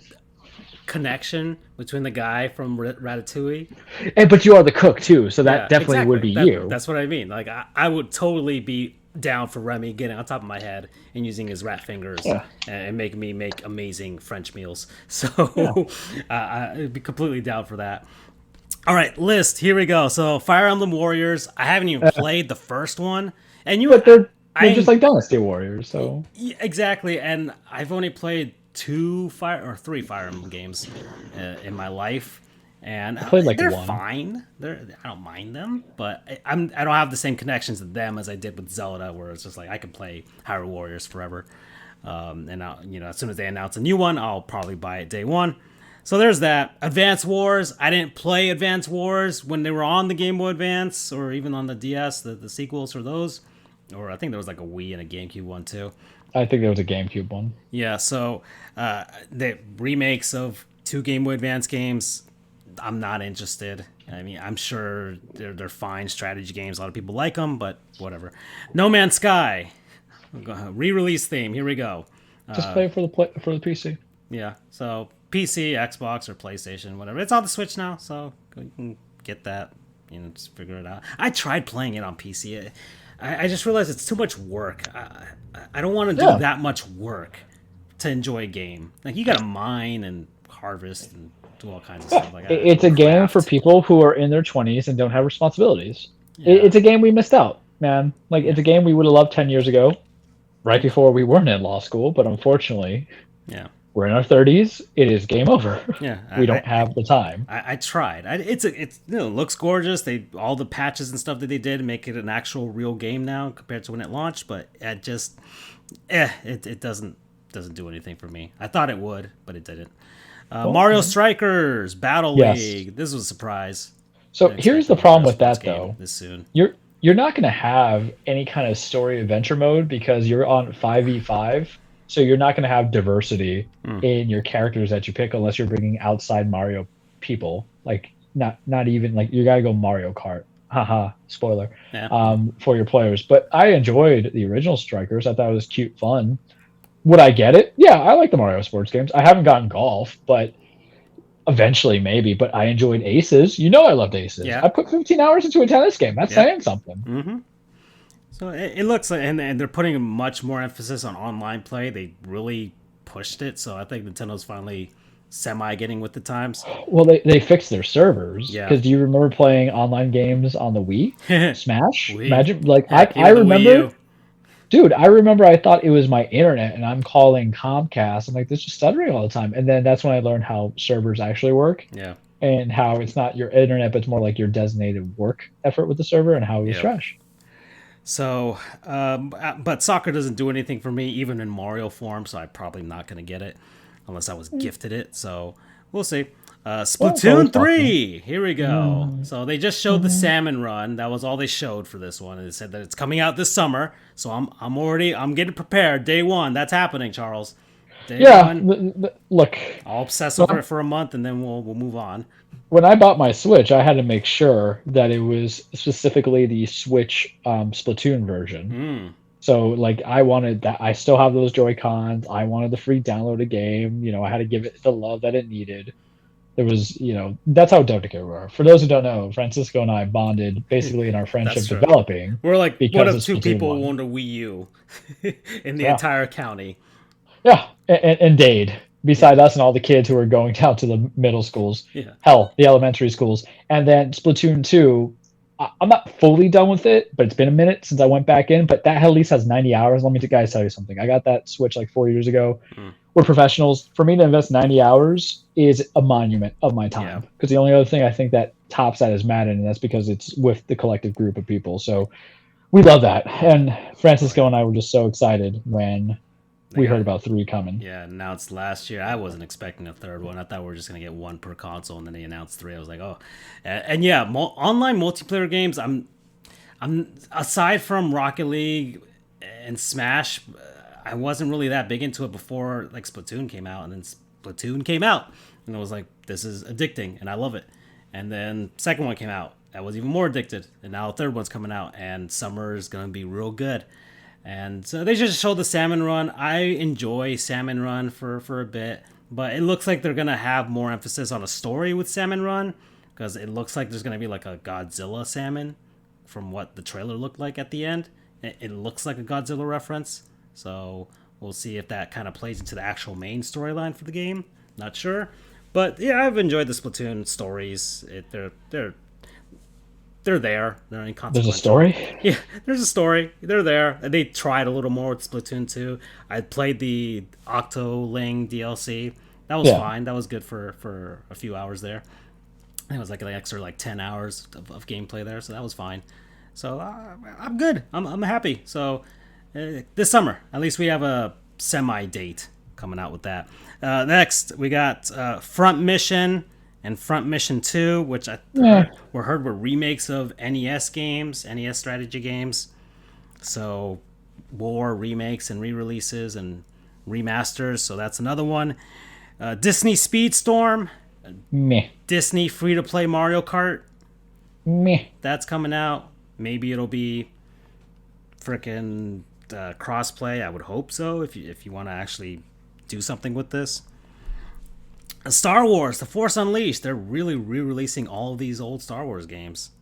It surprised me because they were on Nintendo as well. They were on the Wii. Yeah, this is, and So supposedly, it's like, I'm shocked. Supposedly this is the Wii, like the remake of the Wii version specifically, not the PS3 and 360 version, which I guess was slightly different. So I guess for the motion controls. So I guess we're gonna get Joy-Con lightsaber stuff. Let's go on Assassin's Creed Ezio Collection. You guys don't want that. So remakes of, or re-releases of more. Was it 1, 2, and 3? Assassin's Creed. So I already have 2 on my Xbox 360. I'll get to that eventually. And yeah, you can just go buy get an old version on your 360. And I'm sure it's playable on the Xbox One or Series X now. You know, I'm sure they've re-released them on the PS4, PS5. So, side note, we're on the women's tag match now. Okay. Toxic Attraction versus Persia Perota and Indy Hartwell. It just started. Yeah, I as cool as it is that I can get KOTOR on my Switch, and I've contemplated getting it because it's cheap. I don't need it because these games that we've listed. Plus, you're gonna get the remake on PS5, so you know. I can't wait. But I don't think that they aged well enough. Like, it was kind of a strain to play Bayonetta. It's technically sound. It's not as intuitive in the dodging compared to 2 or even its counterpart, which is Devil May Cry. But it's still fun. But we're talking about games that are not just a generation ago, but a generation and a half ago, very early 2006. 2000, yeah. The PS2, GameCube, Xbox era. Yeah, Those I don't. like those games were more polished than the PS1 and 64 Saturn stuff, but Yeah, there was still a lot of kinks to work out. Like, you're gonna have frame rate issues because what you guys have to understand when they Weird remaster controls. anything. Oh yeah, when they remaster stuff, really it is just we upscale the graphics. It does not fix loading times. It does not fix controls. frame rate. Yeah. Like Well, controls are tough. The controls you could try and figure out, but a lot of them will keep them, and you're like, oh, this is very, very archaic. And so Assassin's Creed. But there were PS3 and 360 games, so they should be fine enough. SD Gundam Battle Alliance. So if you're into Gundam games, you got your mech stuff there. Yeah, Gundams are basically just destruction. Yeah, Chrono Cross. So, re-release of a Super Nintendo game. So, here we go. Kirby and the Forgotten Land. Yay, an actual real game that's new. March 25th. So, day one buy for me. I'm going to be happy about that. And we got Kirby. That's going to be fun. So, it looks like they're fun. They're doing some new stuff with the Kirby's copy abilities. That's going to be real good. Kirby Mario 3D World. That's going to be super fun. MLB The Show 22, April 5th. It's on everything now. Okay. Cross-play, progression. So you can play it on your PlayStation or Xbox and then if you're going out, you can bring your Switch along and keep playing. You don't have to start a new save file, which is all right. But who is that person that would have 2? Unless it's like a family. Like you have your kids for the Switch and then daddy and mommy get to play that. Yeah, you could be like, you could have, them, and it's like, okay, we're going to grandma's house. Okay, I'm going to bring my Switch, keep playing baseball. All right. Or we're going to grandma's house. I'm gonna bring the Switch so I can keep playing baseball, son. I'm hitting a no-hitter. Come on. Kingdom Hearts, but they're all cloud versions. So really, do you really want to buy it? Yeah, you do, but you can't run that. Yeah, but I'm not. That really killed it for me. If you were gonna get me into the series, that was probably it, and they missed the chance. But I don't know. Klonoa, another re-release. This is the second remake of this game. There was a Wii version. Now it's a new version of a PlayStation game. Portal 1 and 2 re-release. Sure, but these games are just so much cheaper on the PC because they're not as demanding to where it can't. But now they're on the go, Charles. That's the whole point. Yeah, but Portal on the go. Granted, I'm not gonna lie. Anytime I would bring my Switch over to the FAMs and everything, I would just play a platformer or something. So it's good. Let's see. Keep on going. Live Alive, which I don't know. I don't know what it is. It's like a Japanese anime type of thing. I'm not sure what it is. Well, I heard it's like a obscure Famicom game re-release or Super Famicom game that's being remade or something like that. Nintendo Switch Sports. So here's the sports stuff for a sports show. So I'm just gonna say it's a sequel. It's a sequel game to this Wii Sports stuff that was on the Wii and the Wii U. Looks good. Looks fine. I'm sure they'll play perfectly like they did on the Wii and the Wii U. There's really badminton's the new sport there, newish sport, and then soccer. And they're gonna do free upgrades. They're gonna have tennis and they're gonna have golf. Yeah, tennis. Yeah, they needed tennis and golf. I guess they just don't have it ready yet. So, and I hope. So why even try to release it early? Yeah, well, that's a very unusual Nintendo move. Well, that's kind of the new thing. I mean, they're getting into it. They're getting into, hey, let's release a game and then update it over time. I was hoping baseball would come along, but I don't know if MLB The Show affects that. I kind of hope it doesn't because it's just a different style of baseball. Simple, just, hey, swing, and that's it, swing and pitch. I think Nintendo knows how to do the live service, or it's milking it to do DLC for it. And I can't see people who wouldn't pay for baseball or other sports, because I would. This weekend, demo is out, so we can test it and see how it is. Let's keep going. Taiko no Tatsugen Rhythm Festival, which is like a Donkey Konga type of drum game, which I've heard is fun, but whatever. Triangle Strategy, I'm not going to go anywhere near that game. Sequel to Octopath Traveler, even though they won't call it that. What, you don't want a invested 30-hour RPG that's a 2D bit? Nah, just not into it. But yet you're going to play Earthbound?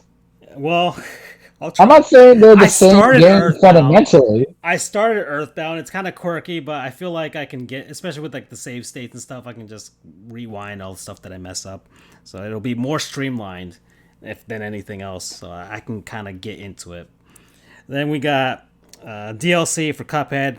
I didn't play Cuphead, so I feel like playing and beating Returnal now means I can only exclusively play games that would frustrate everybody, including myself. Yeah. So I feel like I need to just buy all of the From Software games, and then all Dark Cuphead Souls. stuff. Yeah, I'd be like Dark Souls, and I have played a little bit of Sekiro with my buddy. So, Well, they realized I got to get more money into it, so they made like balance. They call it balance adjustments, which means we made it easier, but we just off balance certain bosses. But I don't know, man. Like I'm of that opinion where I'm like, Cuphead, because Cuphead's just a bullet. I don't want bosses that are bullet sponges. Yeah. Well, I could do bullet hell, but bullet sponges. Oh yeah. If it has to take 1,000 shots to kill you, somebody, there's no real strategy except for not trying to die. It's basically just an endurance thing where how long can you last dodging doing this for 20 times? Unless you have like a QTE in between, which makes sense because we've seen good bullet sponge shooters kind of do, where you literally have it, and then there's like, now hit triangle to execute this. Here's the next phase, right? Yeah. Here's the next phase of the battle, and it slightly changes, and here we go now. Yeah. Speaking of It that, has a TV show on Netflix. well, that's Microsoft's trying to do stuff with their franchises finally. Metroid. Speaking of that, Metroid Dread update, but I'm not going back to that game. It was fine enough as it is. I'm not gonna try Dread mode, which is die in one shot, and boss rush. Earthbound Beginnings re-release. Zombie Army 4, Jigitsu Fuma Den Undying Moon. I don't know what the hell that is. Say that 5 times fast. Toxic Attraction wins. They knocked out Persia and they interrupted Indy's like pseudo finisher to hit their finisher on her. They retained their tag team championships. Demon Slayer, the hot anime at the moment. Demon Slayer. Listen, it's gonna make me pay $10 for Crunchyroll because I want to watch Mugen Train on the dub. I'm sorry. I gotta catch up. I liked the first few episodes. I gotta catch up on that and get on that on Netflix. Man. I binged that in like a week. Hulu, that's the scary part. It's on Hulu for English dub or Crunchyroll. I think it's also on Netflix, but it's only the first season. I think it's only the sub. Oh, okay. Enough. I'll just go on Hulu. I don't watch it. And listen, it's not that we can't do it. We can completely. Certain the problem animes, is we screw around on our phone too much, man. Lego Brawls. I don't know. 2 Point Campus. Okay, whatever. Then Mario Kart 8 suddenly got an update. Yeah. 48 new tracks. I already bought them, so we'll just wait. So it's the smartest thing. Yeah. Seriously, they're double dipping on a game that I paid like almost full price. It's the Grand Theft Auto 5 formula.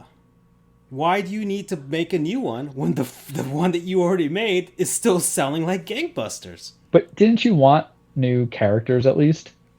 That's actually what I complain about. They could do that. I still feel like they could do that. They added more courses. How can they not add more characters? I feel like it's going to be one of those games that, coming into the future.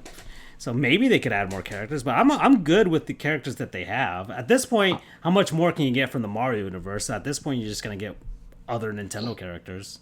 But I don't want the Mario universe. What I want... Well, that's what I mean. You're going to get Captain Falcon and Fox. And no, we're sure not going to get those games anytime. I want cross-branding. You got to do what what's his name did for Smash Brothers. And bring in Sakurai. You bring in some weird dudes. I'm not saying I'm gonna get Sora riding in his gummy ship in Mario Kart. I'm totally saying please do that, Nintendo. But we can really have a good time here doing this if they do it right. Just saying. And then finally, Xenoblade Chronicles 3. Sure. I always was intrigued with it because it looks pretty and has a good story, but that turn-based, man, I can't do it like that. I'm so surprised this series is this popular. I just... Well, it may be not popular in the States, but in Japan, it sells like hotcakes. I guess so. And I'm surprised they make money on it. It doesn't seem like a type of Nintendo type of thing, but I've never read a bad review. Yeah, no, they review nicely, and the Wii one was a cult classic and all that stuff, and that's why we got it. I think there's like 4 games in the series now, but... Yeah, well, I'm surprised it's this popular, but hey, they're pumping them out, so they probably have some sort of formula to pump them out, and they're doing it. So I guess I can't complain. Doesn't really affect me. I was gonna buy it anyways. So, but there's no Fox, and no F-Zero, Charles. So we're why? Why? Like I can understand no F-Zero because you cannot compete against your primary guy, which is Mario Kart. Damn, man. But why can't I get fucking Star Fox? Excuse my language. You're just going to get them in cameos and other space games, and that's it. But we don't need it because it's not like there's a stranglehold on aerial dogfighting. You had Star Wars Squadrons, which I have. It's fun. It also became free, so I traded in that original one and downloaded back the free one.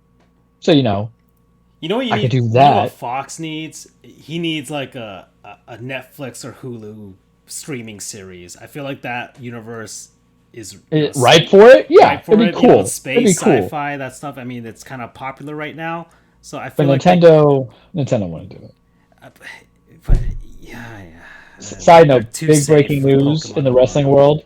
205 Live is dead. Now they're renaming it as NXT Level Up. So Okay. that way they got rid because they ended the cruiserweights because the 205 Live used to be the cruiserweight show. and that's a 205 So they and less. rebranded. They rebranded, which is fine. I don't know what it means, but it's about time. Okay. Going from there. There you go. Star Fox, make it. I just don't understand because you couldn't convince me that people wouldn't pay for it. But I think the problem is there's still probably there's 3 sections of Star Fox mindsets in Nintendo. Give me the Star Fox 64 mandates, which is what I want, obviously. I think there's the people who want the Star Fox Dinosaur Planet adventure because that's where Nintendo's been succeeding on more, not necessarily the multiplayer games, but on their own original stories. And that's maybe one develop. And the third one being the let's hit multiplayer in a cheap way and do Star Fox battles. Or whatever the hell it was on the GameCube where they were running. Assault. Because of the assault. Yeah, they're like, we can make that thing. And I think they're stuck at that standstill. And I'm just saying, why can't you infuse like the 2 of them together? Because the problem with Dinosaur Planet was that there was no aerial dogfighting. You can have your. Let me be honest with you. If you want to steal ideas from, because everybody, real recognizes real, and companies steal from other companies, isn't Fox McCloud just ripe to be your own Nathan Drake in the Nintendo world of exploration and dogfighting? Different planets and stuff like that. Yeah, but you have to have stuff in the in-between. So it can be done, but I don't know, for some reason we get a fat pink bubblegum that eats everything, that can continuously find support, and a dinosaur that has the easiest games known to mankind, and they're wholesome, but I can't get a callback to just pure fun. And here's the thing, I never played any of the Star Fox games on the SNES. It was boom when I was 7 years old, N64, got that for my birthday turning 8. Star Fox 64 was there, and I loved it every step of the way. So far, let's see, on the Switch we've got a brand new Kirby's already. We've had 2 Kirby's. Brand new. And then they had the Kirby free-to-play stuff. Yeah, you got Mario, you got a Zelda, you got Pokemon, you got Animal Crossing, you got your Xenoblade stuff now, semi Wii Fit with Wii Sports now. And yeah, we haven't, and Metroid, we got Metroid now. So yeah, Fox, they're Smash Brothers franchises, let's say, the ones that are up there. We haven't gotten like Kid Icarus or a Star Fox or a F-Zero. So we're just, and the Switch is now their most popular selling console aside from the DS at this point. So I don't know there's an audience for it. There's got to be. Apparently, it's just 2 men on a podcast. Yeah, well. Okay, so that was the Nintendo Direct. Let's see, where are we at? Hour 37. Okay, Charles, sports. Let's get back to it. NBA trades. James Harden, Ben Simmons. It happened. Man, I gotta say, there is some hypocrisy going on because we hate Ben Simmons. And then he gets traded, and then he defends it on the whole mental health thing. And then people are saying, oh, you shouldn't defend it. You don't know what he's been going through the 6 months. And they're using as a guise to dodge criticism by the fact that this man did not show up to his job, told his team to not talk to him, took a $19 million fine because he didn't want to play with that team. They made attempts to help console him because of the fact that he got criticized by his coach for playing as trash. That's one thing. Let's just call that spade a spade. No one really should be talking about Ben Simmons' health and conditioning and mental health issues, stuff like that. But if you're saying that you're having mental health obstacles and trying to play for the team that criticized you and doesn't think that you're there, you can just hold down and kind of tell it like it is. You just also didn't want to play there too. But I don't like people who kind of pick at that, and their defense of Ben Simmons is like, well, it's an ad. It's like a logical fallacy where they kind of give away the fact that he didn't want to play because he got criticized and everything. It's like saying, oh, but then they're attacking his mental health. I don't think anybody who is actually a considerate human being was attacking him for that. We were attacking him for just not developing a jumper after getting a $100 million contract. Mind you, I said Ben Simmons should not have gotten that extension 2 years ago. Go back to the show and find it. But the idea was that he absconded $19 million because he didn't want to play with that team. And part of that's on Daryl Morey and Philly, who should just trade him immediately. Yeah. And not have to go through the drama. And instead of dragging this out for so long. But that means, though, they did try, and he just didn't want to do that. And really, was that such a bad locker room? It has to be a locker room issue, and I don't like to do speculative sports, but it has to be such a bad locker room with the team that he was with in order to not even want to show up. You mean to tell me that you don't want to go fight for Joel Embiid? You want to go fight for Steph Curry?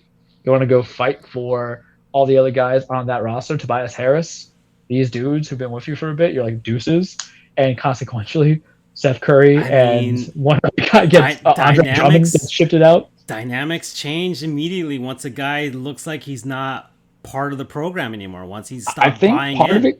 I think part of it contributed. Joel Embiid actually kind of put it on the line a couple months ago and said, "Well, people who are going to be here are going to want to be here." Yeah, no, I mean, he's the de facto team leader, so.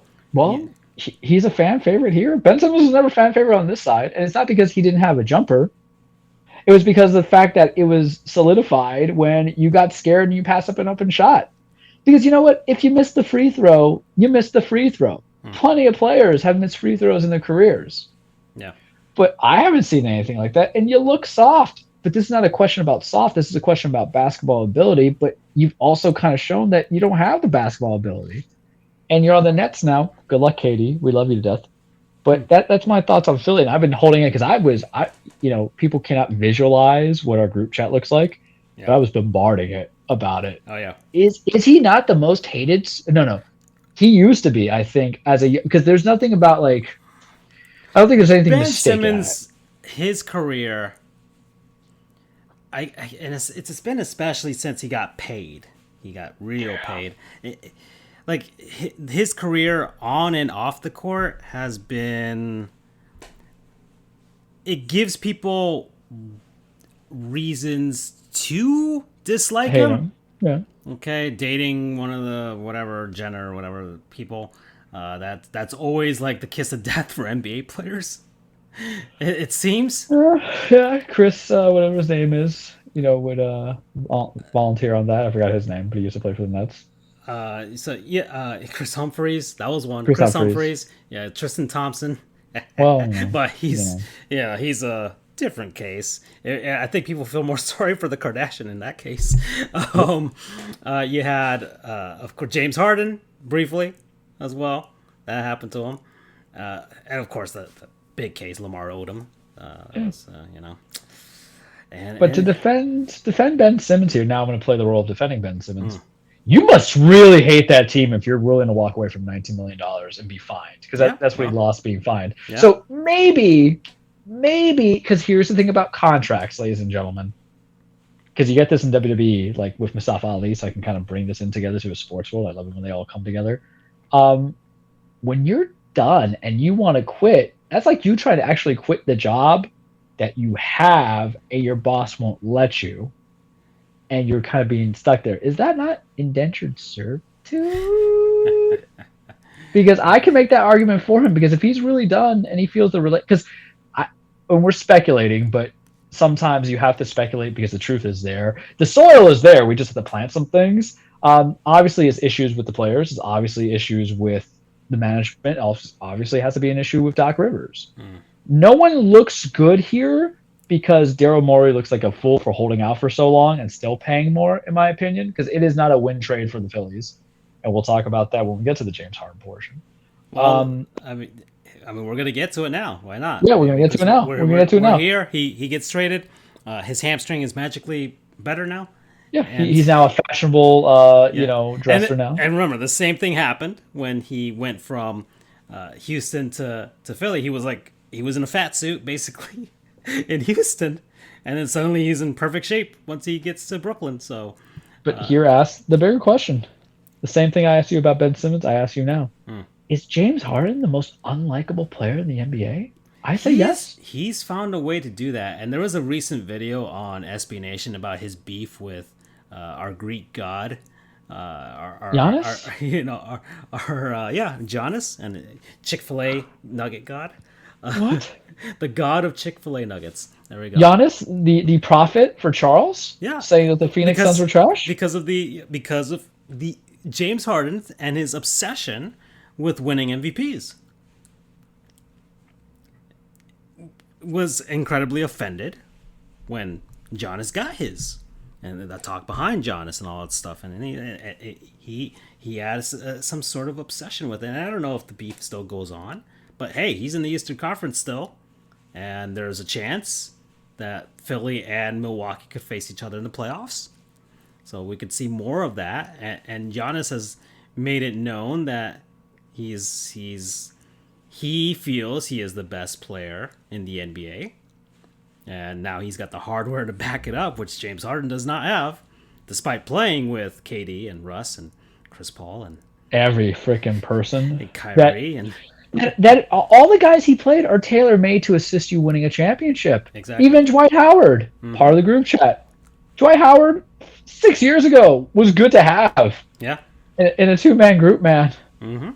And then Giannis, of course, especially since he won, is like, hey man, I stayed in Milwaukee. I made this work. I didn't have to go someplace else to win a championship.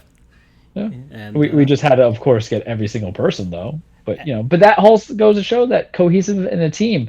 Giannis doesn't go 4 for 20 shooting at the 3-point line. So this is a put up or shut up year for James Harden, because there is a narrative behind him at this point. You have him. You've got a Joel Embiid who wants to win beyond anything in this world. He would sacrifice his firstborn for a championship. I'm almost certain. It feels and like I love it. I love it. And of course, they've got Doc Rivers. Well, that's your ceiling right there. And that's the thing as well.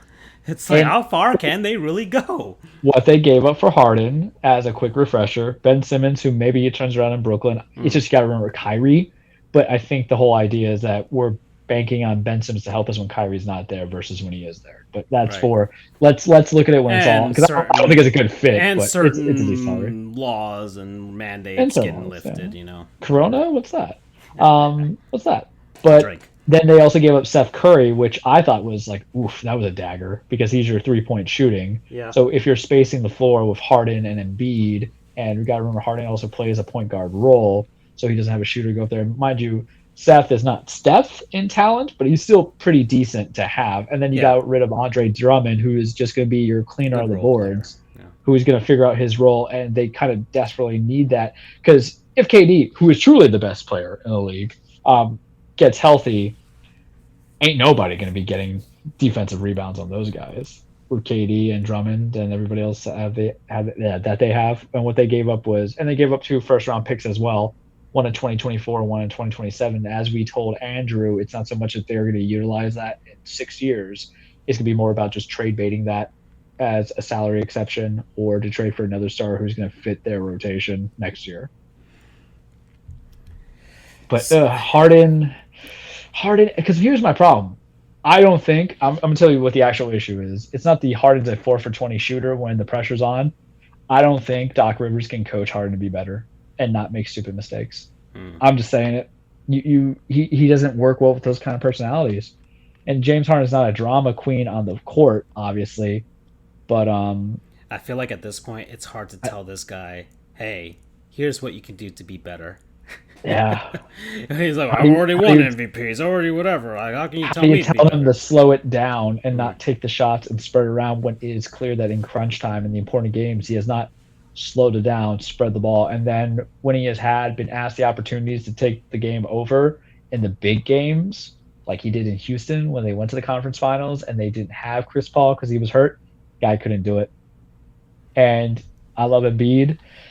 If he goes down, and you've already just kind of depleted your team of 3 players for James Harden and Paul Millsap. I didn't even know Millsap was still playing, bro. Yeah, there's a lot of names on this team that's like, oh, well, okay, all right. You're hoping that Maxey and Thubiel and Frank Kormaz can really step up their game, because they were playing well without Simmons, and that's why it's questionable where you didn't get the guys who could make your team better, but you got a guy who you think. But ultimately, does Philly even... Do they even move the needle when you're... Well, the East is wide open. Like, even though... I mean, can we confidently say that this Miami Heat team because, man... Well, look, I got the standings going on right now. They can do it, right? It's not... But you know what's going to screw over Miami? Injuries. They are not healthy.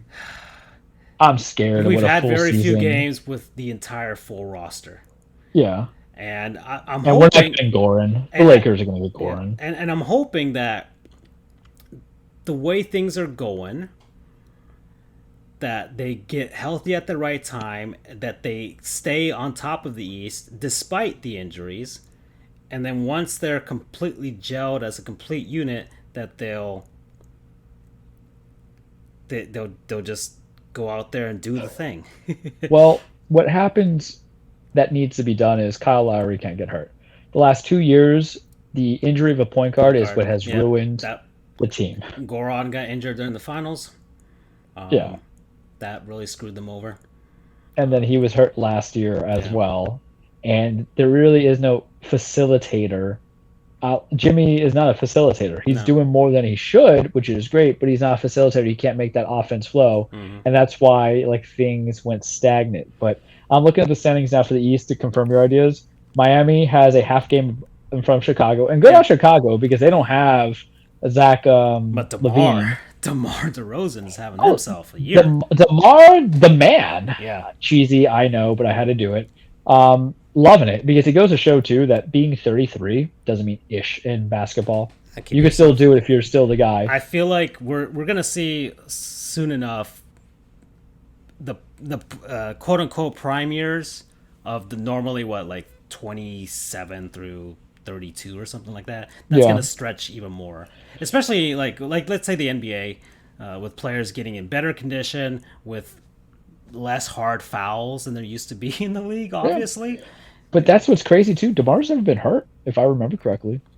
I can't recall him with any season injuries and stuff like that. I don't remember much from his tenure in San Antonio. But I'm talking more about Toronto, though. Oh, he was only in San Antonio for 2-3 years, so he was on a dying team. I think they went to the playoffs. Still dying, actually. Well, but it's fine because it's all part of the plan. They're going to see their talent, and then what's his name is going to retire. Papa will retire, and then they can really figure out the vision. But so they're half a game up on Chicago, and then they're 2 games up on Cleveland. Holy crap! Did that team blow up at the right time? Goes what happens when you actually hire the right guys instead of Jim Boeheim because he's a different college. He's only 82. It's okay. But Jim Boeheim hasn't done anything in Syracuse in forever. Yeah. No, they didn't hire Boeheim. I'm sorry. It was the dude from Michigan. Yeah. They both have similar sounding names. Well, I was about to say, Jim Boeheim hasn't done anything. No. So let me get his proper name so I can just kind of address it, but they didn't have Jim Boeheim. They had right now it's JB Bickerstaff, who was the interim coach, for the Rockets when they let go of Kevin McHale, I believe, if memory serves me right. But the coach before JB Bickerstaff was John Beeline. You know who he is. He coached in the Wolverines. You're like, no, Charles, I don't know them.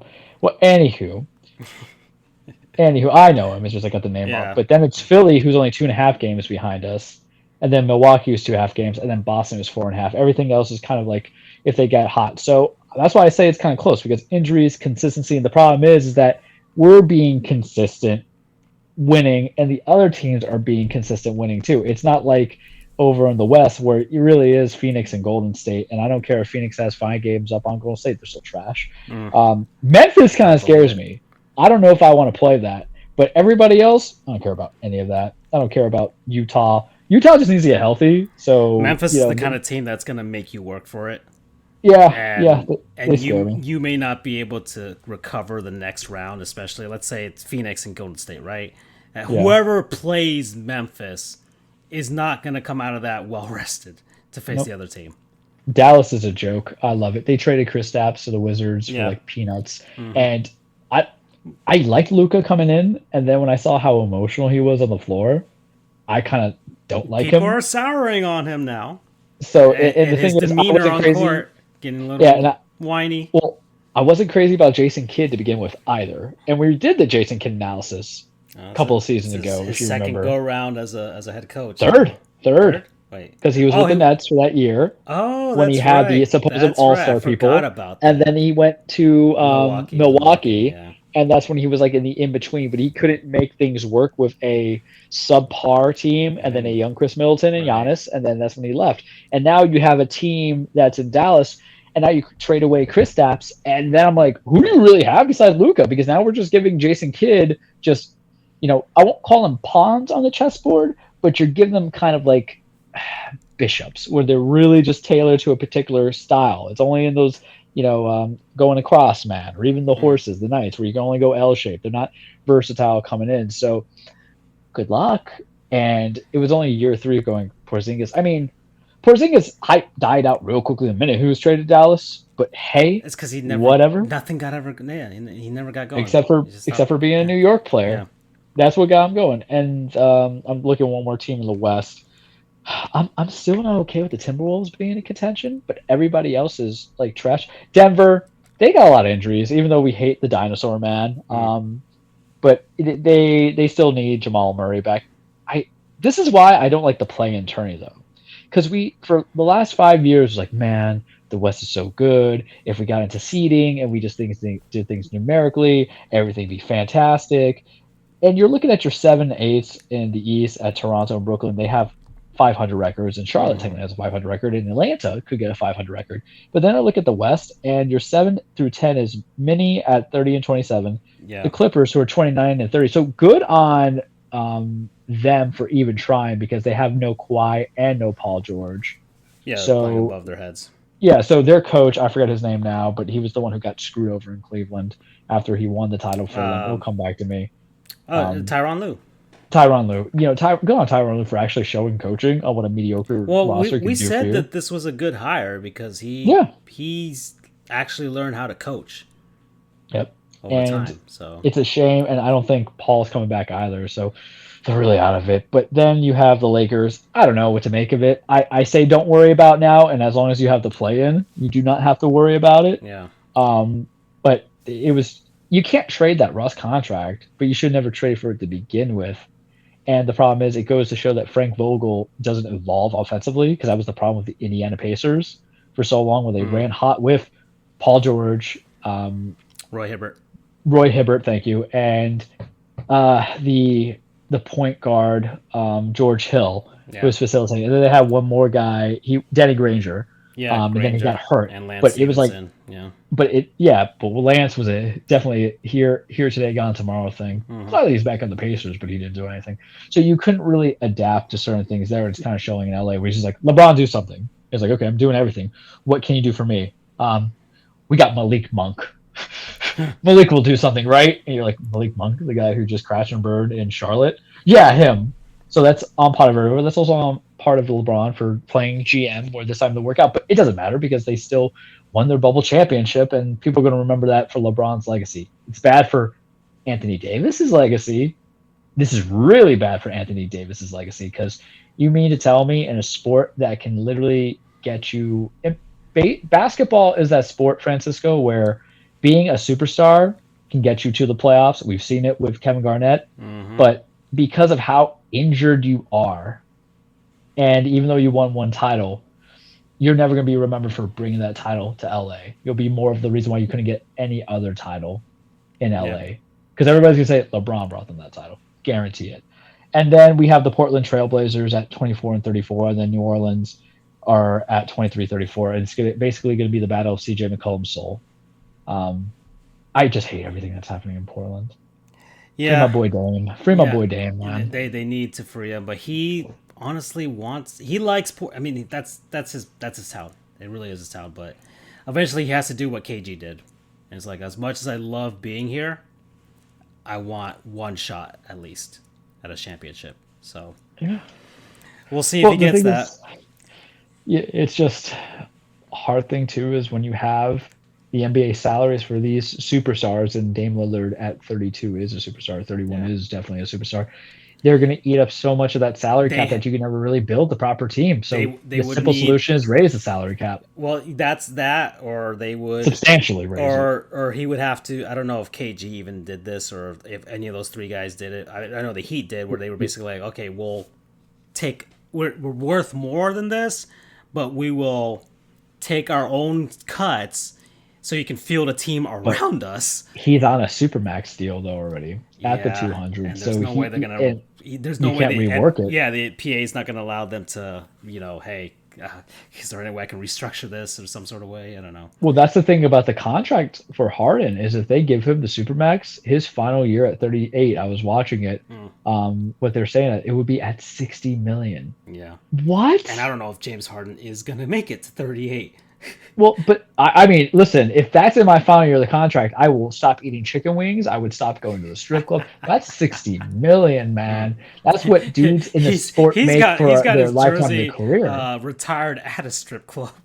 Yeah, like seriously, there are certain things I will do everything to get my body and condition to be like Ray Allen at 38, where you're still reliable. Yeah. God forbid you have to play defense, but James Harden doesn't really play defense that much. Exactly. He gets some steals, but he's not going to run down on the half court coming into it. But 60 million, and that's what scares not just the small roster, but the big roster or the big market teams, because that is still an insurmountable amount of money because Joel Embiid will sometime come sooner to that contract if they're on a double contract.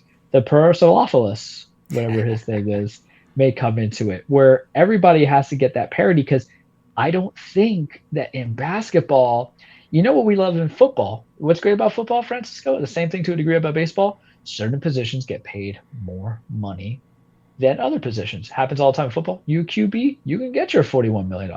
Oh, you're just a wide receiver, you're only going to get $17 million.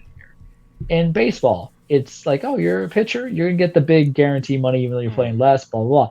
You get to basketball, it's just like playing 2K. If you got the superstar on you, you're gonna get the money. We don't overpay on centers versus point guards or shooting guards versus forwards.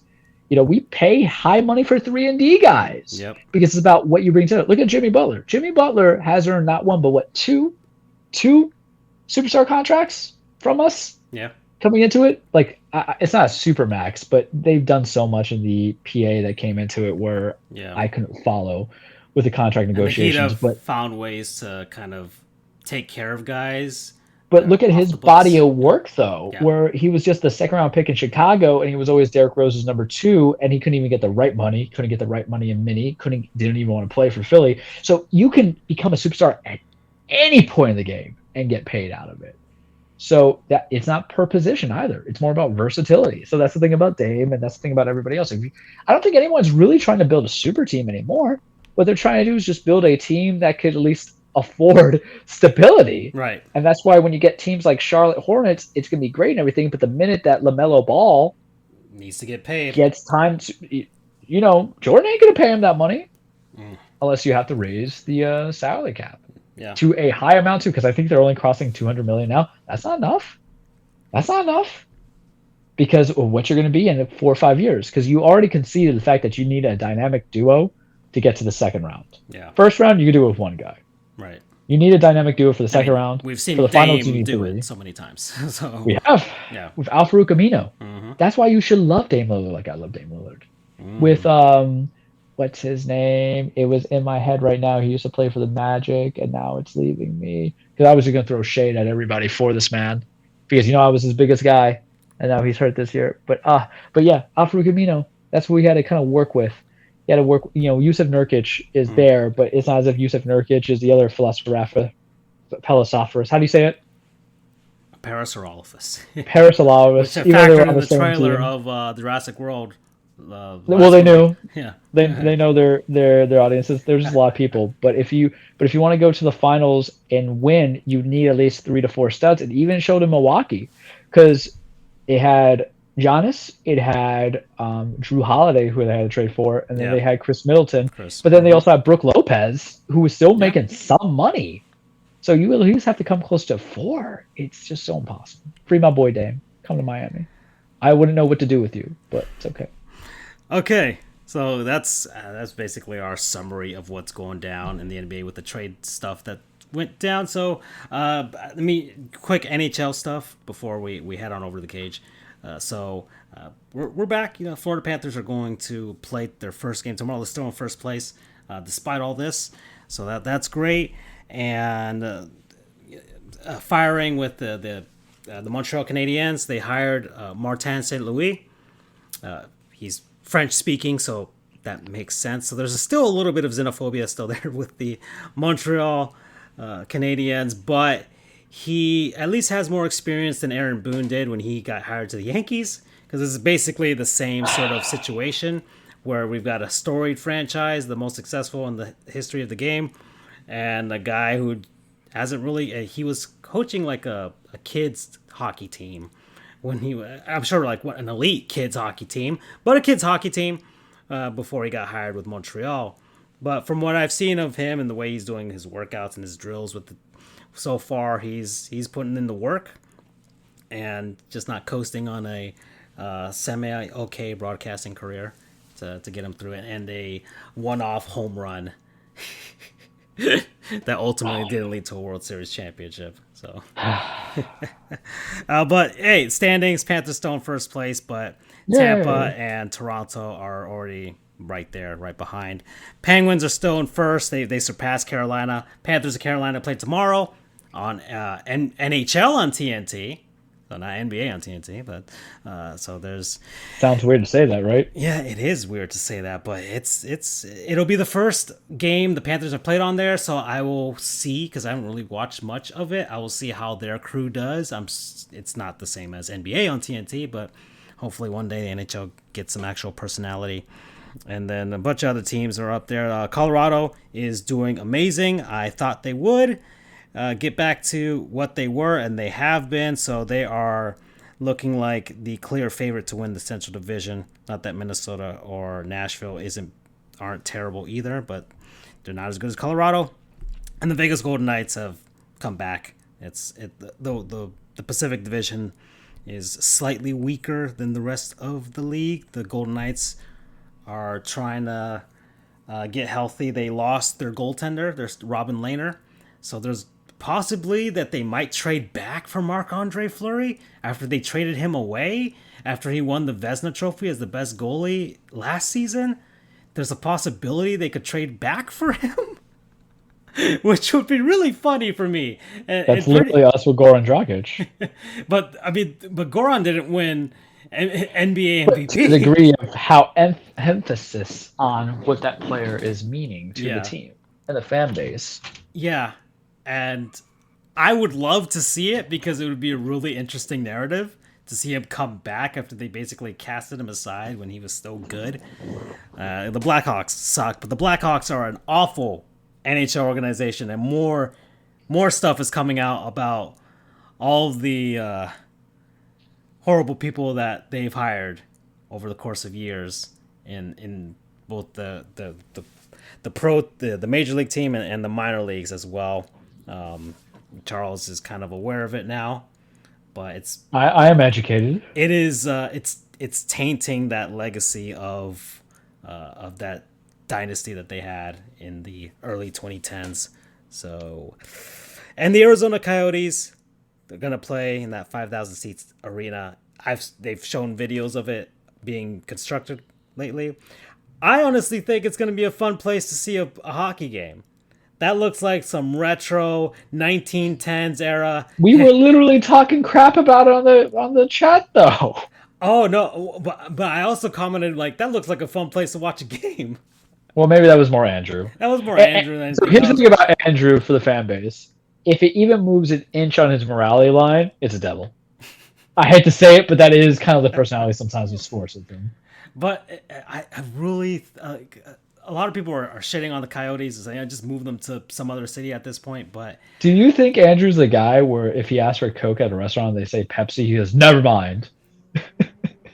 I don't think so. I don't think he's so. Not. But just think of the parallels, because I guess every week that Andrew's not here, we have to create this different persona of him that we did with the hot sauce. Gosh. So now just because of how he felt, because it's not just that, but it's also about mascots and stuff like that. Really, sometimes I wish we could make our stuff private for the group chat, because he's a trip when he talks about how passionate he is about certain anything. Things. So certain things are really. If there's been changes to a logo, a mascot, anything like that, so that's why I'm literally now I have this idea. And when we're doing the combo of me and Andrew, we get into that type of stuff, right? Oh, let's look at this logo and stuff like that. We get into those conversations. Even like the things just about realignment. That's the stuff we'll talk about, and I feel like that's a very Andrew topic that we can return to, and I'm like, yeah, that's perfect for this. But I feel like this creates the imaginary character of But we Andrew, talk where like it's like, do that, you want Coke? And he's yeah. like, no Pepsi. But we talk like that when we're like when he's at the office and stuff like that. We'll talk about random stuff like that. Oh, you remember this logo? I'm like, okay. All right, Charles. So we're way past 2 hours, and you did live reactions of certain things. So Yeah. let's head on over to the cage. All right. All right, so welcome everybody. Your weekly Truplex the Cage with Charles. Full disclaimer reminder: wrestling is not fake. It is scripted. It is a stage fight. It is a song. It is a dance. It's a ballet. Even though wrestlers like to say it's not a ballet, well, it's coordinated. Ballet is coordinated. It's just a little bit more physical. It's headbanger metal at the end of the day. It's a soap opera. It's about men and women chasing championships, establishing legacies, trying to beat the holy hell out of each other. And it's also about Charles, who's 32 years old, just like his time with Brewers Room, revisiting old things and old lifetimes and old matters to watch certain things now as we live stream NXT's Vengeance Day from my lips to your ears. Right now we have Carmelo Hayes versus Cameron Grimes for the North American Championship. I almost call it the A Championship because as we refer to himself to. Also, Trick Williams is his guy for Carmelo Hayes, and Trick Williams cracks me up. The match hysterical when they were feuding with Diamond Mind and my boy Malcolm Vivens. Malcolm, follow us on Twitter, Charles the True, Dan Frijoles, FJOJR, Sports Goose, all that fun stuff. I follow you. You can just send on back. I love you. You're hysterical. I'm just putting that shout out there. That's me shooting my shot to Malcolm because he amuses me. A lot of stuff has happened in the last 24 hours, and there's a hint to it about revisiting the past. And we have Elimination Chamber this weekend on Saturday going on in Saudi. We have all these things that I promised predictions on. So let me ask you this, Francisco. Do you want the predictions first so I can talk about the crazy ish that has happened in the last 24 hours and then kind of overreact? Or do you want to do the typical predictions or last kind of thing? It's your choice. You're my audience. So, let's save the best for last. All right, so we're going to Elimination Chamber. Yeah. Elimination Chamber this weekend, Saudi. I really don't care about it. I'm going to watch the men's Elimination Chamber match, but my Saturday is going to mostly consist of me rehabilitating my back for possibly slipping a disc and playing Horizon Forbidden West, which comes out Friday. Yeah, don't be like me who overarched it when he was doing his shoulder presses and then went to do deadlift 300 pounds a couple days later. Charles big time excited. Charles big time ready. Charles he played Frozen Wilds during Christmas time, the DLC that he never played. Charles, did his wiki review and everything like that. Charles is ready, sir. It's going to be like 60 hours. I'm going to probably pop in like 7 on Saturday, but we will watch the men's Elimination Chamber match because the rest of the card is kind of like ass. And it's not like Saudi Arabia's last one, the Crown Jewel pay-per-view, that on paper it kind of looked weird, but the matches were stellar, such as Edge and Seth. The Hell in a Cell. I'm like, I think this one legitimately, you cannot pay me to watch the entire thing in full because there's always a couple pay-per-views because I always felt that WWE 12 pay-per-views a month was too much for the main roster. I always feel like 8 was the right number. That way you can kind of build on to why Raw and SmackDown matter to certain shows and then also just really build some good storylines out of it coming into it. So let's cap down on the matches of what Charles not crazy for. I'm getting this from CBS's website, so I'm hoping that they're correct, into their predictions from like 22 hours ago instead of WWE itself. I can always get it from Wiki, but the problem with WWE is because their shows are on Friday, they sometimes have a tendency. So what are you looking for? I'm just on the WWE's website for the match card. I have it up on the screen here for Elimination Chamber. Perfect. Here, so you see the photos and stuff like that. All right, so Rey Mysterio versus The Miz. I don't care. I'm assuming The Miz is going to win, and then we're going to have the Mysterio family break up so we can have Rey versus Dominic at Mania because Mania's next month. Sure, I don't care about Dominic. Love me some Rey Mysterio. Don't care about Dominic. Miz wins. Get him some, credibility in there as he goes and challenges not Dusty Rhodes. He's just on my screen right now. As he goes and challenges Damian Priest for the U.S. title on a Raw or something, just to continue that feud. Drew McIntyre versus Madcap Moss, Falls Count Anywhere match. Drew's been feuding with Moss and Corbin for the last couple months. Pass. SmackDown Tag Team Champions, Usos versus Viking Raiders. We love the Usos. We love the Viking Raiders. However, Viking Raiders not going to win because Shinsuke Nakamura. Oh, can I give a spoiler? Am I allowed to spoil for a pre-tape show Okay. on Friday? Do we want to get that heat? WWE spoiled it themselves because they're smart, because they know the dirt sheets are going to have it released. So Shinsuke Nakamura is no longer your Intercontinental Champion. Sami Zayn won it on a pre-tape show because they're going to go off to Saudi, so they're not going to do the live thing on Friday. So my belief is that the Usos are going to lose to Shinsuke and Rick Booge at WrestleMania because that's Vince and we like to do that. Fine. Love Shin. He wasn't doing anything with the IC belt. We love Sami Zayn. Definitely love him. So if he's going to be in a crazy ladder match for the Intercontinental title at Mania, I'm all about that.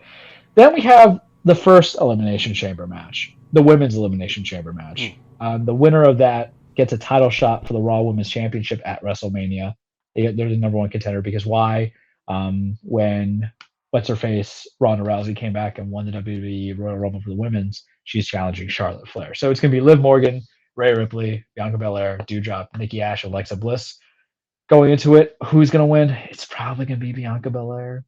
I don't need it to be Bianca Belair. If we're going to do Bianca Belair versus Becky Lynch again, I'm not really about it. I'm also not about Alexa Bliss and Becky Lynch going at it at Mania.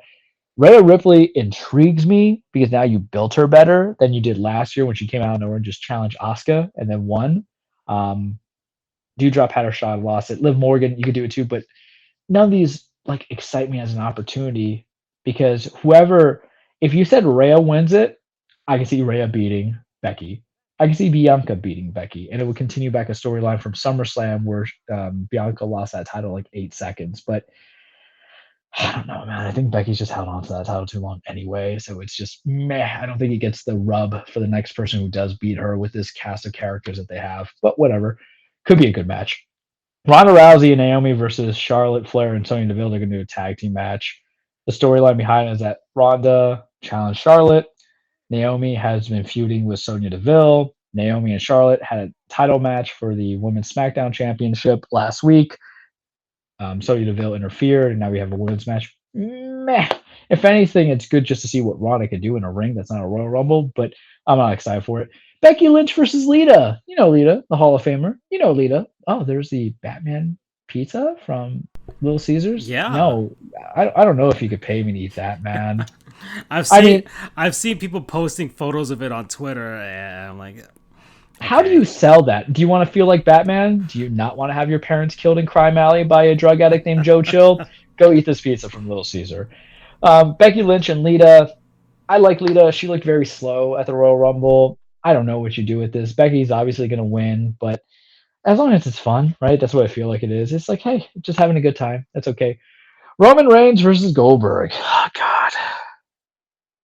It finally happened. Goldberg has now affected another Universal Champion. It is no mistake, Francisco, that every time Goldberg challenges for a title, a main title, since he's come back, that it ruins literally the reign of that current champion, win or lose. If you want some history pointers, 2 years ago, The Fiend lost the WWE Universal Championship to Goldberg at the last Saudi pay-per-view. Terrible.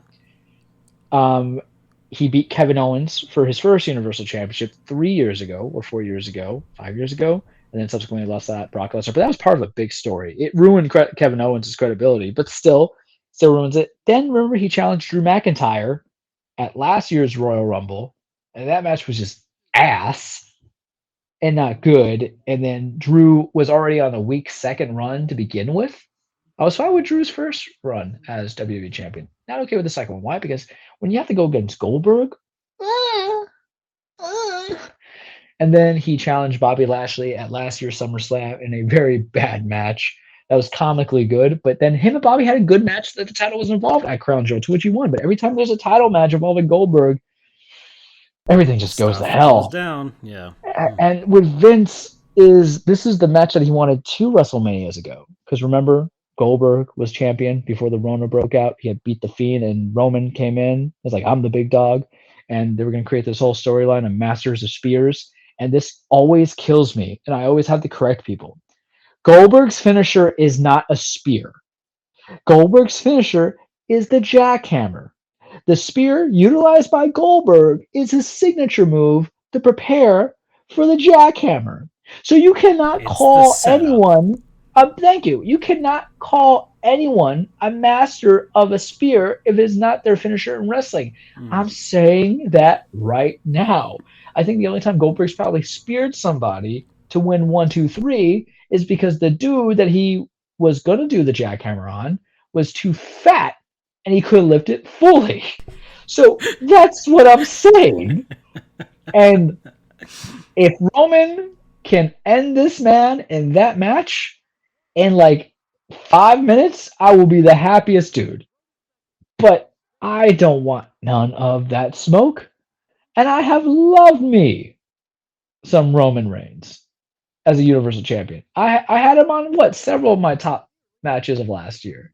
I've loved his character because he's pure arrogance, and I want to buy all his shirts. My dogs even are cheering for him right now. They cheer for the big dog, Roman Reigns. He's the needle mover, the head of the table. I acknowledge him, but every time Goldberg's in, oh my god! Because here's the thing: I don't fight Goldberg. He can beat my ass at 55. I know my limitations, but I've never been really excited for him as a performer since his WCW days when he went on the undefeated streak. You know what I mean? Because once he lost, you lost a little bit of that street cred. Roman wins, obviously. He's got a Brock Lesnar date at WrestleMania, and I can't wait to get into WrestleMania hype with you guys because I have a lot of predictions that are coming into it. And then we get the Elimination Chamber match. So hear me out. Hear me out. Remember how excited I was about beefiness happening Mm. of Oh Bobby yeah. Lashley and Brock Lesnar? Mm-hmm. Now, imagine that beef in a steel structure, because I never really told you guys what the Elimination Chamber was like every year, because ironically, it's like the pay-per-view I skip out most of the time. Now it's usually been Survivor Series, but so the Elimination Chamber is like a steel cage barricade Mm-hmm. with 6 entrants in there and pods, and 4 of the entrants are in their pods, and You've 1 and 2 explained start this out. before. You Well, have. for those, Yeah. yeah, it's a yearly thing. So basically, it's said to be brutal and vicious and all this other fun stuff that happens, and all these things. This year, are you ready for this? This year, we have Bobby Lashley, Mm. our Adonis, our titan of men.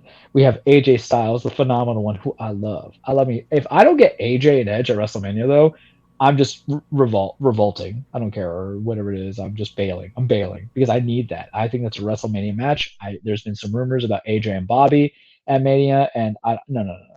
That can be fine, but I need AJ Edge. You have Austin Theory, who's just there to be the young, fresh up and comer. We have the bro, Matt Riddle, cracks me up. He's part of RK Bro right now, who's doing great work with Alpha Academy, just saying. In the Chamber Pod, he's going to be in there. You have Seth freaking Rollins, the visionary, the revolutionary, the man who makes me laugh all the time. He's the one cackling like the Joker with Roman, the one I told you how I love the fact that he got choked out and he Yeah. made Roman go crazy. And then you know who else is going to be in that pod, Francisco? You know who else is going to be in that pod? One Norse Viking god is going to be in Mm-hmm. the pod. Brock Lesnar is going to be in there. So I get big, meaty, slapping Mm. meat men part 2 Yeah. in a steel structure and cage. Mm. And you know they're at least going to be in the final 3 because my prediction right now is it's going to be Bobby Lashley retains because it's a damn shame to have Brock drop to Bobby and then Bobby just drop back to him and not be part of the big match at Mania. And I do not believe we're going to have a unification title match with the WWE Championship and the Universal Championship because of the fact that 2 separate networks, so you have to appease 2 different masters in the WWE land. But I'm invested because if you give it to Brock and Roman, are you really saying that it's going to be a unifier, or are you going to say that I'm going to hold 2 belts? Because they did this stuff a couple years ago with Becky Lynch and Charlotte Flair and all this other stuff. And there's Malcolm Bivens on my TV right now. Malcolm, best of luck to your team in Diamond Mine in this Dusty Road Classic. That's what's starting right now. But we at least know meat slapping meat is going to happen in a steel cage structure.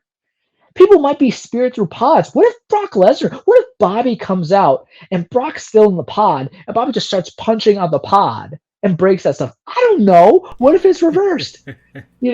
I'm gonna need to be stuck in a pod in a chamber because I don't know what my hormones would do to myself. It's gonna be exciting. It's gonna be good. It's gonna be buck wild because I got what I needed out of the meat slappingness. Some people didn't. I don't care about other people. I'm here for me. It's my time. If Valentine's Day was yesterday, then Vince is a little late in my date, but he's saying, hey, Bo, I got you. You don't need chocolates, so chocolates are special, especially nice ones. It's the fancy chocolates too. But I'm gonna give you a fancy match. You ain't just gonna get regular meat. You can get that schnitzel of Bobby Lashley and Brock Lesnar. That's the end game. I mean, if Brock won, I wouldn't be surprised. I would just be disappointed in the fact, especially since he won the WrestleMania match. But What does Vince want to do? He wants to get eyes on the prize. He wants to get you hyped for WrestleMania. What does Vince also want you to do? Watch the Saudi pay-per-view that you're going to watch before. What else are you going to want to do? Appease the Saudis, for bringing them over. That's why he always gets the old legends. And Brock Lesnar, at the end of the day, he's a mover and shaker, man. He's an earthquake. You feel it. You feel it on the Richter scale. He's on the San Andreas fault line. Bobby Lashley is too, so that's why I really want to win it. And he could lose the title at Mania. I don't know to who yet. I haven't made that decision. If it's AJ Styles, fine. But I still want AJ Edge. But man, we're getting Brazilian Steakhouse Part 2, baby, and I am ready. And now we can go to the big stuff because it's going to be a little bit longer the cage, but these are two new breaking things. So we'll go, because I haven't talked about AEW, all that stuff, but we will talk about AEW to agree. But let's go to the other WWE news.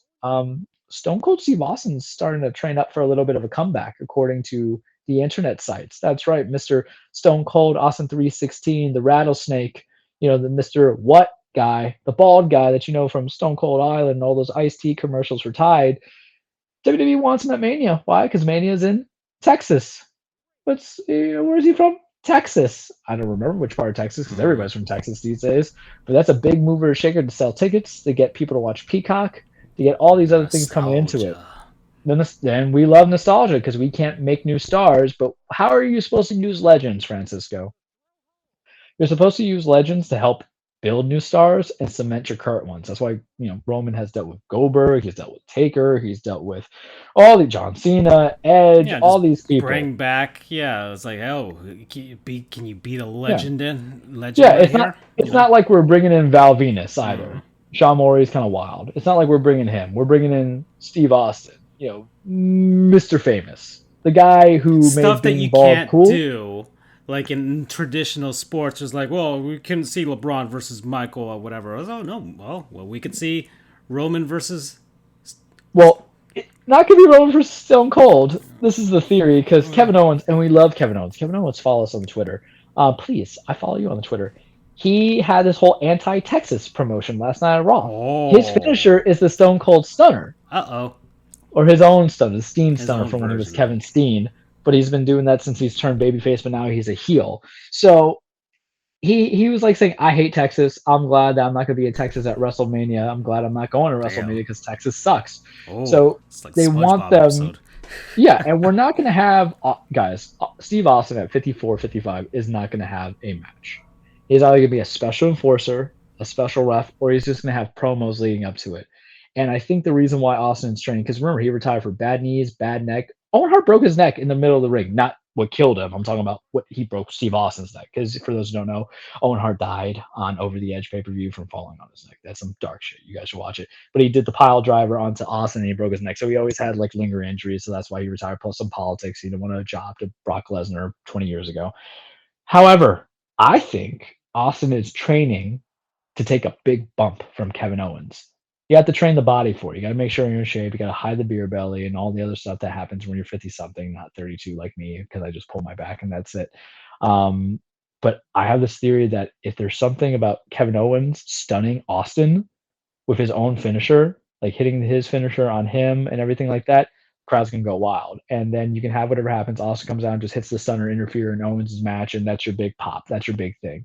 Austin's prepping to take a bump to put over Owens, but also he's going to get Owens on the last lap. And you keep the credibility of Owens, too. No one's getting screwed over. It's going to be muy bueno. I'm all about that. So that's one big news for WWE. And what may be a WWE coup, but I don't believe it. I'll believe it when I see it.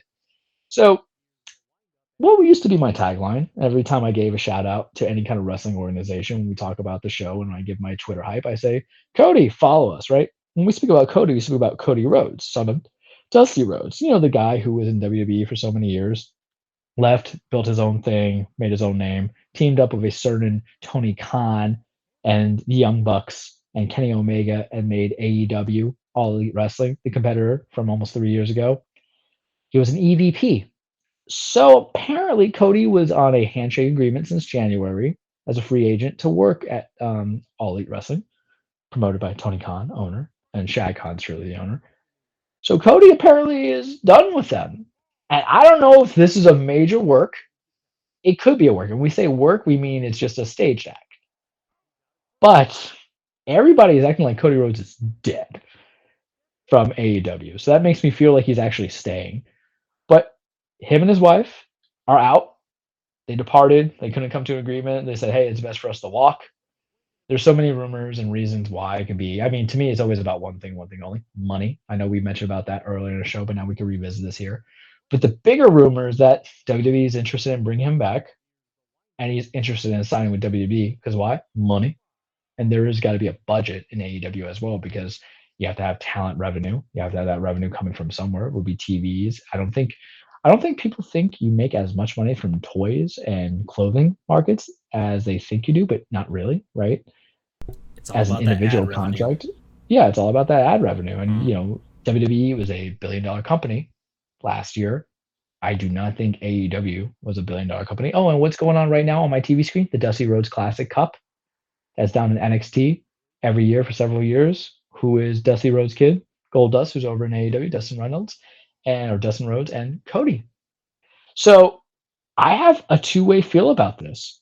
One, I personally believe this is all a major work. It's to get invested in a storyline because AEW had this whole thing where Cody first challenged for the main title against Chris Jericho, and his stipulation was if I don't win this match against Chris Jericho, I'll never challenge for the AEW World Championship again. He's already kind of been like a tweener heel for a bit. So imagine the whole heel thing is like I left my contract, so when I come back and challenge the AEW championship against Hangman Page, Hangman used to be his boy. Now I hate your ass. I'm gonna come for that title. That's ultimate heel move. It's dramatic, but a lot of things that Cody does is dramatic with like the pyro and the effects and everything, and how his matches kind of go. Because I just don't see how you literally hated being Stardust, where they made you into like Goldust's counterpart, where you had to put on face paint and you felt disrespected and you hated the creative control and all this other stuff. And you know what Vince McMahon sells you is just ice to an Eskimo, and you don't need it. You went out to help develop a promotion in AEW, and you're going to go back to that? That's like Ben Simmons saying, I'm going back to Philly, man, after like 1, 2, 3 years with the same cast of characters, with Joel Embiid still there. I can't believe it because I always thought the high idea of building greener pastures was you weren't just going to find the grass that was greener, you were going to build and plot the land, essentially. And no matter what, Cody was always kind of there on the TV and everything else. So I don't know what happened. I'm not going to speculate to it. It's easy for me to say money, but I think it's a whole major work until I see differently. Now, mind you, if he's an Impact, Ring of Honor, New Japan, okay, fine. He's just doing what all other wrestlers do when they're not signed by one major contract with a company. They're just being independent contractors. Perfectly fine. Perfectly allowable. You do that. I can't see this man going back to WWE. But if he does, we'll go to opinion number two and alternate world number two. How big of a domino effect is that, Francisco, when WWE releases all these people, men and women, and AEW signed a majority of these people? They signed Malachi Black, they signed Andrade, they signed Keith Lee. Poor Keith Lee who suffered, but they signed Keith Lee, they signed Miro.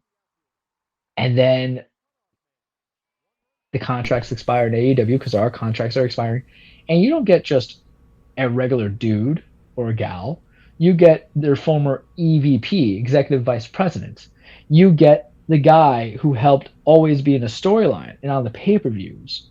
You get the guy that's recognizable to them because he at least has a recognizable name to the casual people.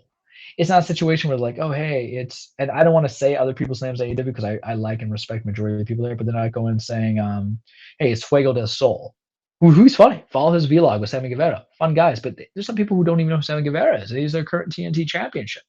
But Cody Rhodes has the Dusty Rhodes name, son of a plumber, in that whole legacy. What does that really say to people in the whole mainstream about AEW? We're like, damn, well, we got this guy. It says money talks. It says the idea of being a pro wrestler is kind of dead, even though you don't want it to be. It's dead. Because at the end of the day, it's I'll do whatever song and dance you want me to be. I will be the puppet on your strings if the strings are well made and my suit's well tailored. Isn't that going to affect all the people who kind of want to go to AEW? Because everybody's different. So, but you have to sometimes speculate as the general person. And the idea was like, damn, if WWE was able to get back this guy, who had literally left to create his own promotion and did his own thing, and he was extremely successful there, and he still came back because they paid him more money. Well, how am I going to view AEW as anything but just a stopgap? AEW is just the minor league for rehabilitation, so I can go and get ready and The heal up and go back CFL. to the majors. Yeah, think on that. It's the G League? Isn't that crazy? What is how big of a domino do you want to call it? Because it certainly is not a small domino if it's real. I still think it's a work, unless Cody just goes elsewhere. Malcolm Bivens' team won. He's crying. I love it. It's so great. And for Cody, if he does go back to WWE, I don't know if Vince is going to put you in a main event scene or anything like that. But for Vince, I could see him overpaying because Vince is a kill what you keep mentality. He used to sign all the big names back in the day from the territories when he would start getting WWE in there. Remember, he paid Shawn Michaels an assload of money so Shawn wouldn't go to WCW because that's the thing that Ted Turner was doing. He would put these guaranteed contracts. Vince never did guaranteed contracts. Ted Turner, WCW days, put guaranteed contracts to Kevin Nash and Scott Hall so they would leave WWF to go there. Same thing with Bret Hart.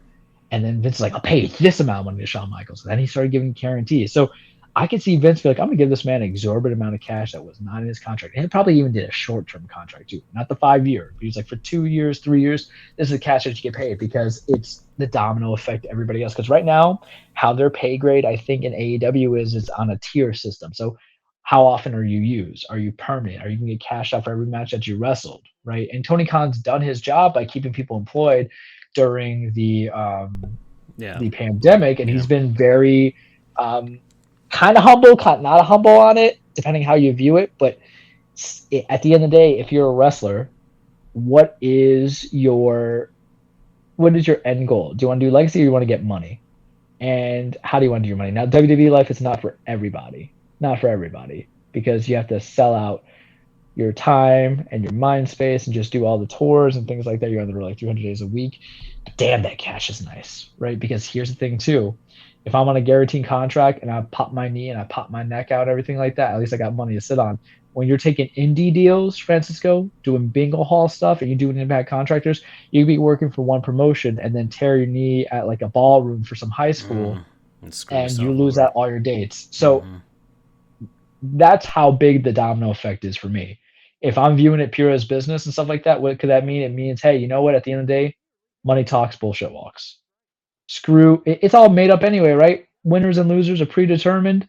Whatever, championships don't mean anything because it's just basically like getting a kill scene in a movie. Are you the person shooting or getting shot? I should say that considering my line of work, but that's the best example I can give you. Or are you just happy to be casted because there's 100 other people auditioning for your role? Think on that. What are your thoughts? I want to hear your thoughts because this is a different kind of business proposition. That will be the end of my cage segment.